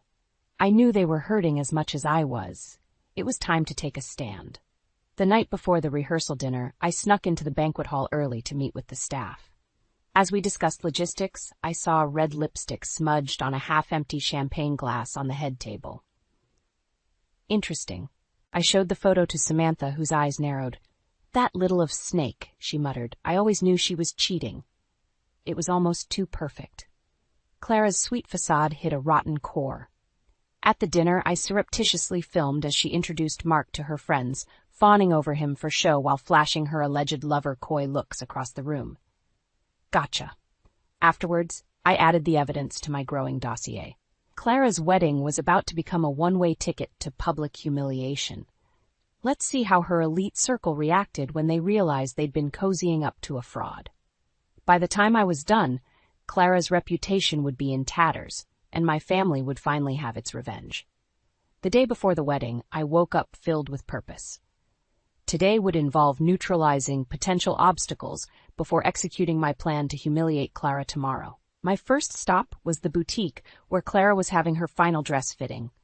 I needed to get rid of her loyal minion and maid of honor, Jen. I found Jen sipping mimosas. Time to sow some doubt. Jen, I exclaimed, just who I wanted to see. I can't thank you enough for being Clara's rock through all this chaos. Jen preened. Of course I'd do anything for her. We've been best friends since college. Exactly, I said conspiratorially. Can I tell you something in confidence, as her sister? Jen leaned in eagerly. I'm worried about Clara and Mark, I said, feigning concern. Their relationship seems so transactional, you know? I even saw Mark getting cozy with another woman. Jen's eyes went wide. No, Clara said they're soulmates. She's dreamed of this wedding her whole life. I shook my head. I'm telling you as her sister, something seems off. Just keep your eyes open, okay? I'd hate to see Clara get hurt. Planting those seeds was all it took. By the time Clara finished her dress fitting, Jen was nowhere to be found. One down. Next was Mark himself. I found him reviewing seating charts. Showtime. Hey sis, Mark grinned smugly. Come to check everything meets your quaint standards? I ignored the jab. Actually, I wanted to apologize. I may have given folks the wrong impression about you. Mark blinked in surprise but quickly composed himself. Really? I appreciate that, Lena. Now to cast doubt. I can tell how much you love and respect Clara, I said, laying it on thick. All those fancy investors she's introducing you to, you'd never take advantage, right? Mark's eyes narrowed slightly before he laughed. Of course not. I'm all about family. He was a worse actor than I thought. Luckily, it didn't matter. Mark could now see me as a potential threat. Finally, I had to sabotage Clara's preparations. I found her sipping champagne while having her makeup done. Clara, you should reconsider those centerpieces, I said casually. White lilies would look so much better than roses. As expected, she flared up instantly. Excuse me? I picked ivory roses months ago. I shrugged. Oops, my mistake. Too late to change them, I guess. Clara's brow furrowed. Good. a tiny seed of superstitious doubt planted. She was too focused on bridezilla details to see the bigger picture. Everything was in place for the main event. Just one more day before Clara's entire facade collapsed. My pulse quickened. After tomorrow, my family would finally have justice. The night before Clara's wedding, I could hardly sleep, too wired with anticipation for the coming day. In the darkness, I reviewed the damning evidence against my sister one final time. The credit card statements proving Mark's shady business deals. Testimonials from mistreated wedding vendors eager for payback. Even Clara's own petty commentary against her nearest and dearest. I had it all. At dawn, I slipped out to the garden to watch the sunrise. Today was Judgment Day. My thoughts were interrupted by footsteps on the gravel behind me. I whirled around to see Clara standing there in her silk robe, arms crossed. "Well, what are you hiding?" she demanded. Of course, she must have noticed my repeated whispered conversations and furtive movements these past days. I quickly composed myself. "Just wedding jitters," I said lightly. "I want everything to go perfectly for you, sis." Clara's eyes narrowed. "I don't believe you. Spill it." When I stayed silent, her face flushed with rage. She grabbed my arm roughly. "Tell me what you're planning right now," she hissed, all pretense of civility gone. Behind the mask of the polished socialite lurked my sister's real petty, domineering nature. I wrenched my arm from her grasp. "Take your hands off me," I spat. "I don't answer to you." We stood there, eyes locked, the growing dawnlight illuminating Clara's reddening face. "Have it your way," she said coldly. "But if you ruin things for me, I'll make you pay." I stepped close until we were nose to nose. "Too late for that," I said quietly. "You've been the one making Mom and Dad pay your whole life. It ends today." I stormed off before she could respond, adrenaline coursing through me. Only a few more hours now. My expose would ruin Clara socially and financially. Let's see how her so-called friends reacted when they realized she was a shallow, materialistic fraud. She deserved it after a lifetime of looking down on us. I almost wished I could see her reaction when it happened, the dawning humiliation and panic as her facade collapsed. But I couldn't risk being caught prematurely. I would be far away by the time Clara's world came crashing down. Until then, I had to play it cool. Clara's suspicions meant I needed an ironclad alibi when things went down at the reception. Luckily, Jen was easy enough to manipulate. A few vague hints about concerns regarding Clara was enough to provoke an epic meltdown. Right on schedule, Jen barged into Clara's suite, sobbing about duplicity and betrayal, while Clara desperately tried to salvage her closest friendship before walking down the aisle. I made my escape. I had an important video to prepare and send anonymously when the time was right. Soon, Clara, your judgment day is at hand. Get ready to reap what you've sown. The day of Clara's wedding dawned bright and clear. Inside, however, a storm was brewing. As Clara glided down the aisle on my father's arm, smiling radiantly, I maintained a pleasant facade. But inside, my heart hammered with anticipation. The ceremony proceeded smoothly. If Clara suspected anything amiss, she hid it well behind her practiced porcelain smile. At last, it was time. As waiters began circulating with champagne at the reception, I slipped away to make the call. Moments later, the projector flickered on, casting an enlarged video onto the blank wall behind the head table. For one blissful moment, Clara's smile persisted, oblivious. Then chaos erupted. On screen, grainy footage showed Mark kissing a woman who was distinctly not my sister. Gasps and shouts filled the air as all eyes turned to the front. Clara's pristine smile had frozen, lips parted in horror. Mark lunged for the projector, but shoved him back into his seat. "You lying piece of filth!" The raw fury in her voice was terrifying to behold. "How dare you?" Mark stammered meaningless denials, but Clara was no longer listening. Her burning glare turned to the crowd who watched, transfixed and murmuring. "As for the rest of you backstabbing vipers," she seethed, "let's see how you like hearing what I really think of you all." With that, the video changed to show Clara at the bridal boutique, trash-talking guests by name. "Charles acts so enlightened, but he slept with half of Manhattan." "Oh, please. We all know Alexandra bought her way into the symphony board. That cow Vivian is just obsessed with me." It went on, Clara mercilessly shredding apart the facade of polite society and so-called friendships. I watched, transfixed, as these arrogant snobs reacted with slack-jawed shock at her vitriol. Murmurs turned to outraged shouts. "How could you?" Vivian cried, aghast. "I thought we were friends." Alexandra stood abruptly. "I won't stand here and listen to these lies." She stormed away, others moving to follow. The tableau of Clara's public evisceration was even sweeter than I imagined.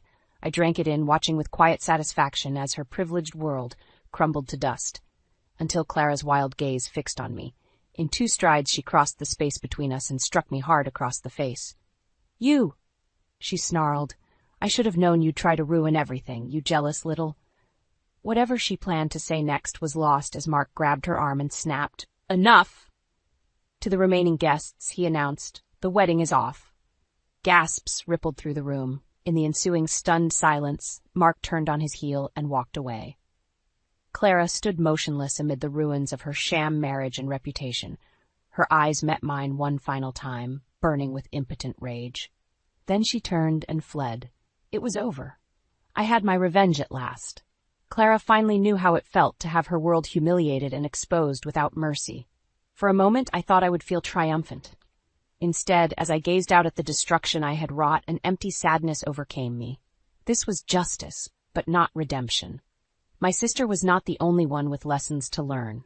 As Clara's ruined wedding lay in ashes around me, I realized my own path forward remained unclear. In the chaotic aftermath of Clara's ruined wedding, I slipped away unnoticed. I knew she would come looking for me soon, crazed with anger and humiliation. Sure enough, I had just reached my room when Clara burst through the door, eyes ablaze. "You!" She advanced on me, hand raised to strike again. "I want you gone. Your petty jealousy has cost me everything." I stood my ground. "Look closer, Clara. I'm not the one who brought this on yourself." "Don't you dare," she shrieked. I was finally becoming someone, marrying into a good family, not like the nobodies we come from. Her words stung, but I held firm. "Is that all that matters to you? Status and money? What about finding real meaning in life?" Clara let out a hollow, bitter laugh.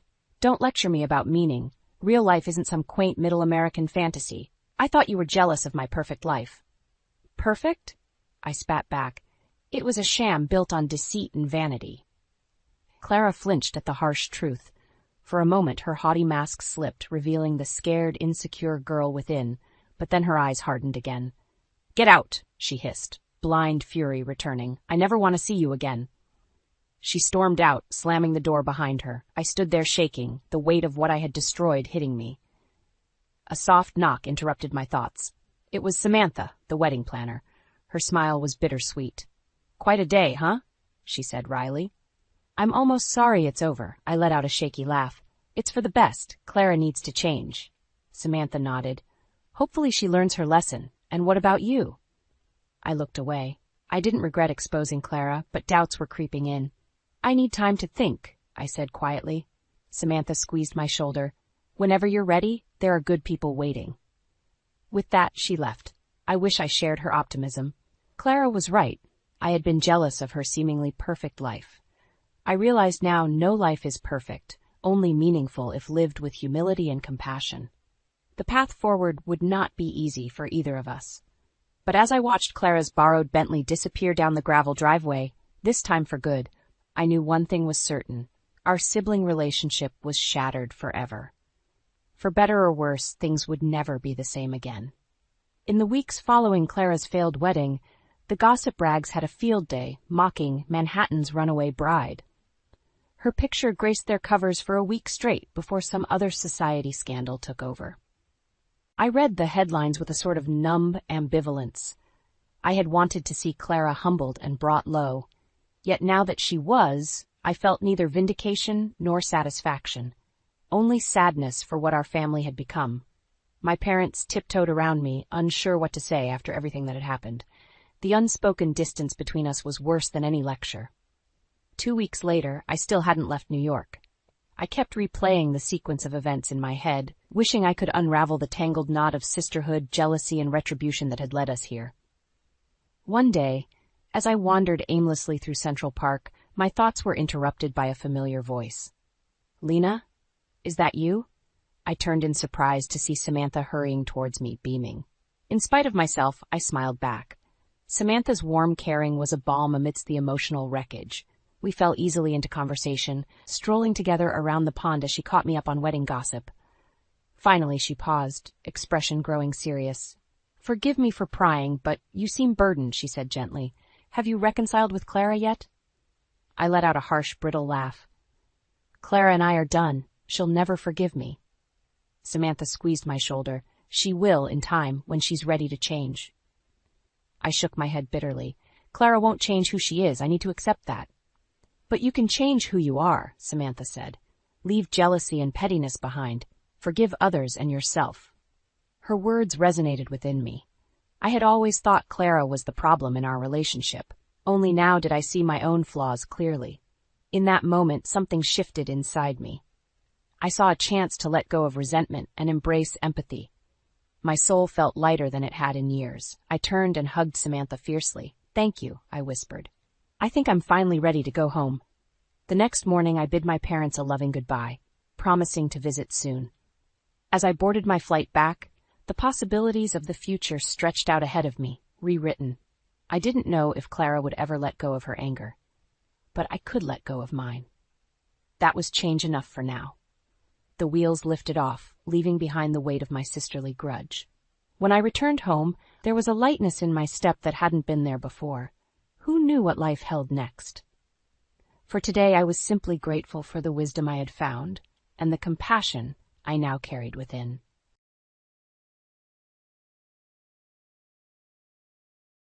My baby's coming. I figured you'd want to celebrate with a little gift, say $15,000. I nearly dropped my phone at the audacity in my sister Eliza's voice. After everything she'd put me through, now she had the nerve to ask me for money? "You can't be serious," I said, gripping the phone tightly. "You honestly think I'm going to give you $15,000? Eliza laughed lightly as if this were all some joke between sisters. "Oh, come on, Arya. I know we've had our differences, but blood is thicker than water, right? It's your niece or nephew." I bit my tongue, a dozen scathing retorts on the tip of it. Eliza, my younger sister by barely a year, had always been jealous of me. It twisted into something dark when I started dating Max in college. I thought he loved me, until Eliza seduced him away in my senior year. They rushed into a Vegas wedding shortly after. The ultimate betrayal. I took a deep breath, trying to calm my anger. "I'm sorry you seem to be struggling, but I cannot personally loan you any money. I have my own family to think of now." My husband Lucas walked into the kitchen just then, our 5-year-old Lily jumping into his arms with a squeal. They were my world now. Lucas raised an eyebrow at my tense expression. "Who's that on the phone?" he mouthed. I mimed a money gesture, and he rolled his eyes. "Let me guess. Your sister?" He'd never forgiven Eliza for what she did to me back then. Lucas was the one who helped me move on, who showed me what real love is. I nodded and put the phone on speaker. Eliza's sugary voice filled the room. "Least you could do is send a nice gift for the baby shower." Lucas set Lily down gently. "Why should we celebrate someone who caused you so much pain?" He crossed his arms. "What's brought this on anyway? You haven't spoken to Eliza in years." "You're right," I said firmly into the phone. "We wish you well, Eliza, but we cannot assist you financially or otherwise." Her tone turned icy. "Can't or won't? Don't pretend you're still not angry. I married Max," she snorted. "So petty, Arya." I stiffened, the years-old wound throbbing as painfully as ever. Lucas gestured for the phone, and I passed it over wordlessly. "Eliza," Lucas said in his detective voice, "consider this a warning. Do not contact my wife again." He hung up with an air of finality before turning to me, his eyes gentle. "Are you okay?" I let out a shuddering breath as he pulled me close. I just wasn't expecting her to call like that. Asking for money? Unbelievable. Lily wandered over and hugged my legs. I leaned down to lift her up, pressing a kiss to her hair. No matter what Eliza said, I had everything I needed right here. I tucked Lily into bed that night, my mind still reeling from Eliza's call.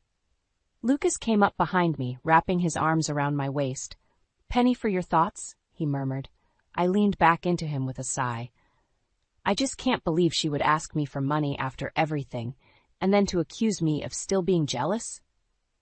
Lucas turned me to face him, his eyes searching mine. "Do you want to tell me exactly what happened between you two and Max? Maybe it would help to talk it through." I nodded slowly. Lucas knew the basics, that my sister stole my boyfriend and married him, but the full story was still painful to share. Eliza was always jealous of me growing up, I began quietly. I was the smart one, the popular one. Got better grades, more friends. When I started dating Mac's sophomore year of college, she hated that I had something she didn't. My hands curled into fists at the memory. She started hanging around more when Max came over, flirting with him right in front of me. He didn't even notice at first, but over time... I closed my eyes. I guess she wore him down. Next thing I knew, he's breaking up with me out of nowhere, and a week later I find out he eloped with Eliza in Vegas. Lucas shook his head, his jaw tight. I'm so sorry she put you through that, Arya. It's a horrible thing to have happen. I wiped away an angry tear. You know what the worst part was? She rubbed it in my face, kept telling me I was just jealous because she was better than me, happier than me. I let out a harsh laugh. I cut ties completely after the wedding. Hadn't talked to her since. Until today? Lucas finished grimly. He considered for a moment. What do you say we get a little justice, love? I peered up at him in surprise. What do you mean? His eyes glinted. As a detective, I have resources, contacts. What if we found out what Eliza was really up to these days? Because I guarantee you it's not all rosy. She wouldn't be asking you for money otherwise. Considering it sent a spike of anticipation through me. You mean expose whatever shady stuff she and Max are doing? For revenge? Call it justice. Lucas tilted my chin up. Maybe it's time Eliza gets a taste of her own medicine. What do you say? I thought of the years of humiliation Eliza put me through, the self-righteous smirk I knew would be on her face at that baby shower, asking me for money as if she deserved a single cent. An unfamiliar anger flooded through me, but I didn't fight it. Instead, I turned to Lucas with blazing eyes. Let's do it. So what's the plan? I asked Lucas eagerly over breakfast the next morning. Lily was occupied with her coloring book, allowing us to scheme openly. Lucas sipped his coffee, his eyes glinting. I made a few discreet inquiries about Eliza and Max last night, still waiting to hear back from my contacts, but if there's dirt to be found, we'll dig it up. Excitement and nerves twisted in my stomach.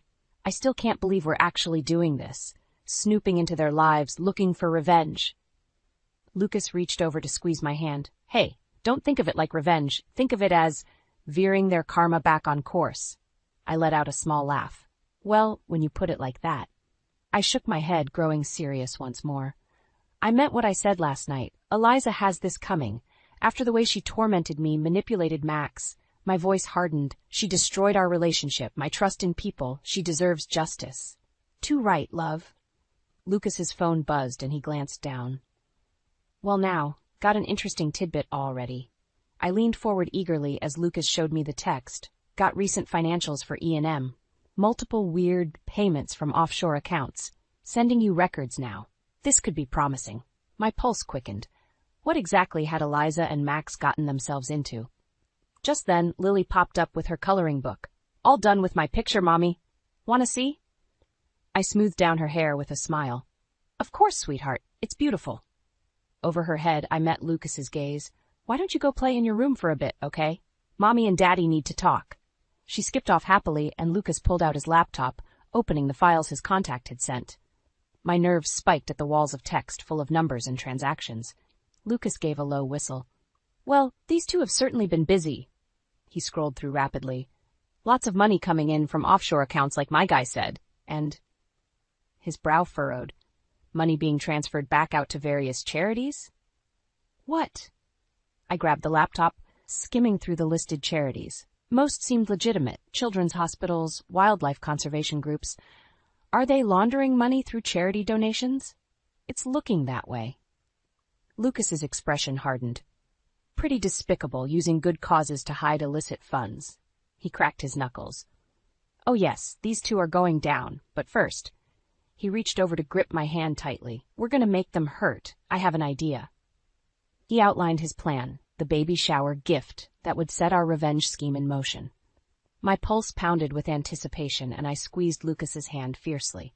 After today, Eliza's so-called perfect life would come crashing down, and this time, I would be the one looking down on her with satisfaction. Let's give my sister the rude awakening she deserves, I said, meeting Lucas's fiery gaze. The games were about to begin. The day of Eliza's baby shower arrived, my stomach churning with nerves and anticipation. "You ready for this?" Lucas asked as we got into his car, our gift for Eliza tucked carefully into a gift bag on the back seat. The contents, a $250 donation to a charity for fraud victims made in Eliza's name, would hopefully expose her shady financial activities to her inner circle.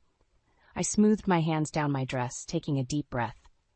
As ready as I'll ever be. Let's do this.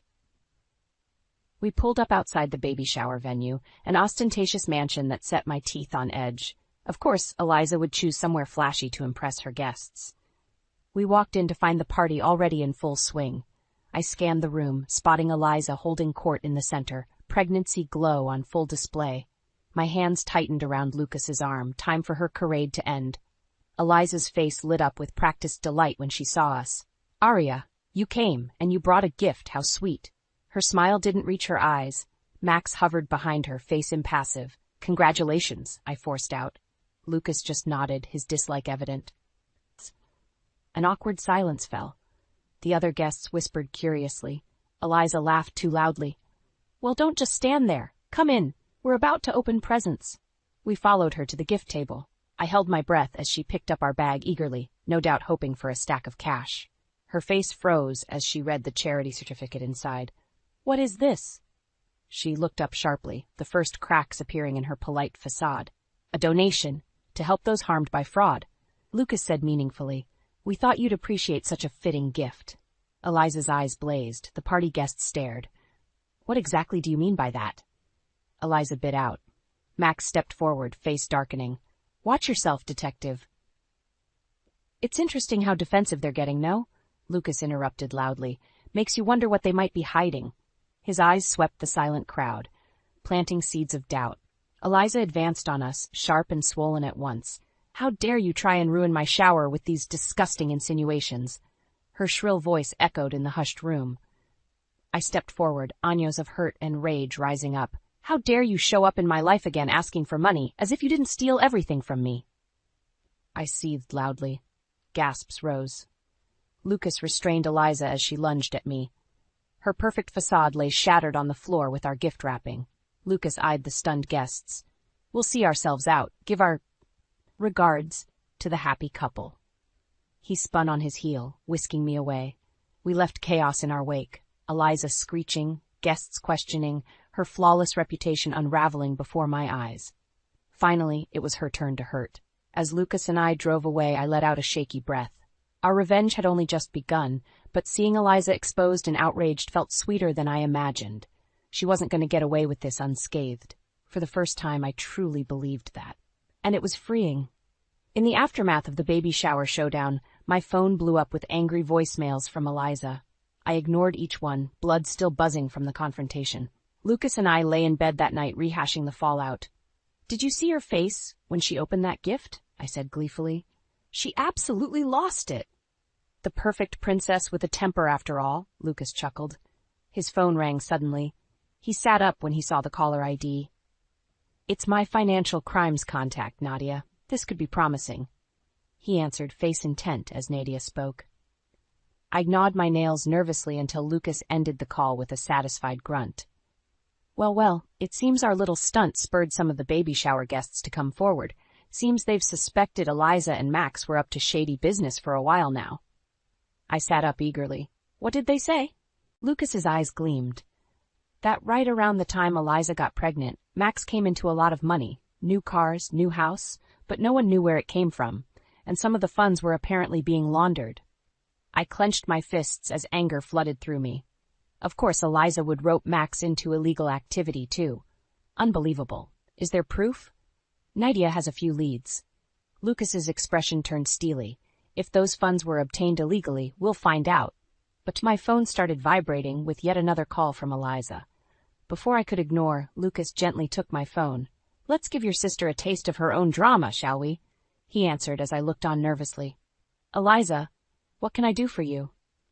Muffled shouting exploded through the speakers, and Lucas held the phone away from his ear with a smirk. I could make out a few screeched words. "Destroy you!" "How dare?" "Won't get away." Lucas just chuckled darkly once the shouts quieted. "Are you quite finished?" Here's what's going to happen next, Eliza. I'm digging deep into yours and Max's affairs, and if I find even a hint of fraud, you'll have much bigger things to worry about than your reputation." He paused as Eliza tried to sputter out a response. "Oh, save it. For Arya's sake, I've let you get away with enough. That ends now." His voice lowered to a steely promise. "You'll be hearing from me soon." He ended the call on Eliza's screams. My heart pounded as I met his fiery stare. This is really happening. We could actually take her down. I gripped Lucas's hands tightly. "Thank you for standing up for me." Finally facing my tormentor after all these years, I felt empowered, unstoppable with him by my side. Lucas caressed my face gently. "Always, my love. Our family comes first now." His eyes hardened, and we protect our own. Over the next few weeks, Lucas dove headfirst into investigating Eliza and Max's financial history. He spent late nights poring over records, meeting with contacts, chasing leads. I caught him furiously scribbling on his conspiracy board when I went to call him for dinner. "Any breaks in the case?" I'd ask. Lucas would just tap his nose. "It's all coming together, but we're going to need more concrete evidence soon." His eyes took on a ruthless glint that sent a secret thrill through me. Lucas was always professional and ethical in his police cases. Seeing him embrace such ruthless determination for my sake made me love him even more. Finally, one night over dinner, he beckoned me close with excitement gleaming in his eyes. "I've found something big," he whispered so Lily wouldn't overhear. "A paper trail linking Max to an offshore holding company that's definitely a front. Funds come flowing in weekly, get bounced around different charities, and wind up in Max and Eliza's pockets." I finished in disgust. "So it is illegal money laundering?" Lucas nodded. "Almost certainly fraud. Could be dealing with some dangerous people, too. But," he held up a hand before I could interrupt, "I haven't found concrete proof yet, just hints." His expression grew serious. "We'll need access to Max's home office, his computer. It's risky, but if I can get physical evidence, accounts, transactions, contacts, we can take it to the police and blow this whole operation open." Apprehension and excitement dueled within me. "Like breaking and entering?" I clarified nervously. Lucas squeezed my hands, eyes blazing. "I wouldn't ask if it wasn't important. Think of Lily." At her name, my heart steeled itself. I would do anything to protect our daughter. "Okay, let's do this." We made plans for Lucas to sneak into Max's office the next day while Eliza had a prenatal appointment and Max was at work. My heart pounded as I dropped Lucas off down the block the next morning. He gave me a hard kiss. "See you soon with the evidence to bury them for good." An hour later, his blunt text came through. "Got it?" Relief flooded through me, followed swiftly by adrenaline as I realized this was really happening. After today, Eliza and Max's facade would come crashing down for good. I was thrumming with nervous energy when Lucas climbed back into the car, manila envelope tucked carefully under his jacket. Wordlessly, he passed it to me. I opened it with trembling fingers to see Max's financial records, emails with shady contacts, everything we needed to expose the truth. "We did it," I breathed. Lucas's eyes mirrored my exhilaration. "Let's go end this." Lucas called in a favor from one of his trusted police captains, Mike, to help us take Eliza and Max down. We filled him in and showed him the evidence. His lips got thinner and thinner. "These are very dangerous people your family's gotten mixed up with," he said gravely. We laid out a sting operation to catch Eliza and Max red-handed. Tomorrow, when Max went to collect one of his charity deposits, the cops would be waiting. That night I lay awake, heart pounding with anticipation, fear, and elation. Lucas soothed me with strong hands, kissing away my tension until I slept. We dropped Lily at my mother's the next morning, so she'd be safe. Lucas, Mike, and a team of undercover cops set off to secretly stake out Eliza and Max's mansion, getting into position. Finally, my phone lit up with a single word from Lucas. "Go." Hands trembling, I punched in Eliza's number. She answered with a suspicious, "What?" I took a breath, hiding my nerves. "I want to talk.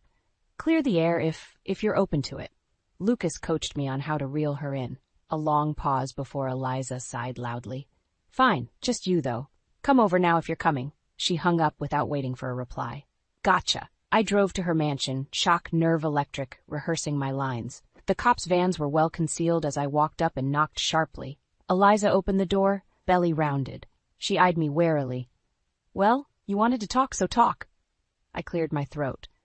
I'm sorry about how things went down. The shower, me accusing you. I should have talked privately first. Lucas said laying it on thick was crucial. Eliza looked slightly mollified. She stepped aside in wordless invitation. I hid a triumphant smile as I walked inside, blood roaring in my ears. She took the bait. Your move, Lucas.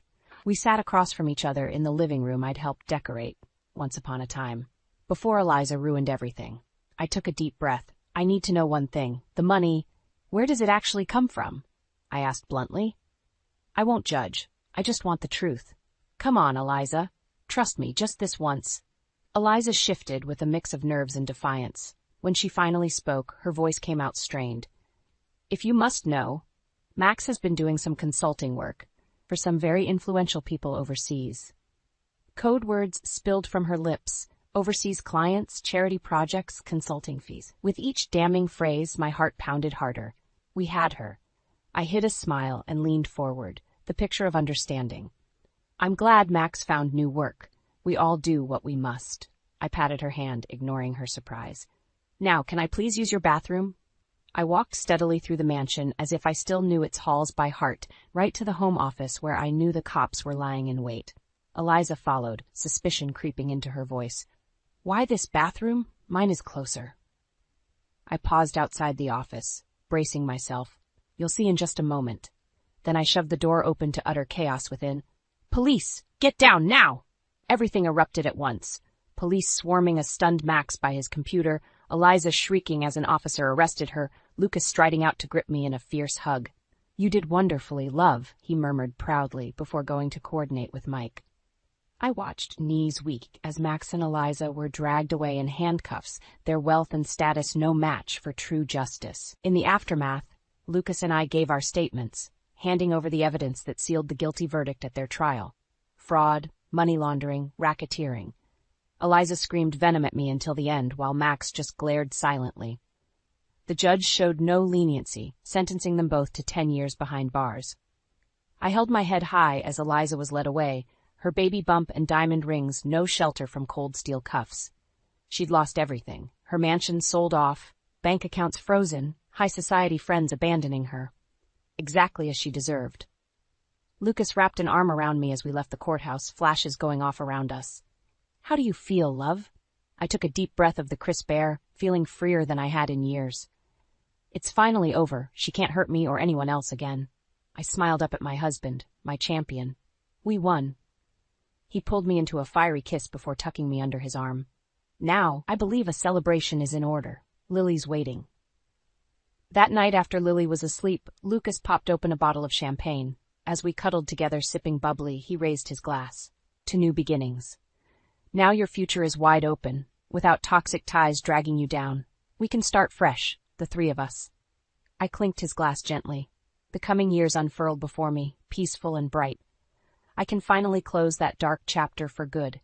Eliza wanted my life. Now she can live with the consequences of her greed. I shook my head ruefully. I almost feel sorry for her baby. Don't waste pity on them. Lucas lifted my knuckles to his lips. The only ones who deserve your energy now are Lily and I. Laying in his arms later that night, I sent out a silent thanks to whoever decided to make this wonderful man my soulmate, for guiding me through the darkness back into the light. Now the future held nothing but hope and joy with my little family beside me. I snuggled deeper into Lucas's embrace with a smile. After years of anguish, I could finally sleep easy. The past was nothing but dust. Ahead lay only bright skies.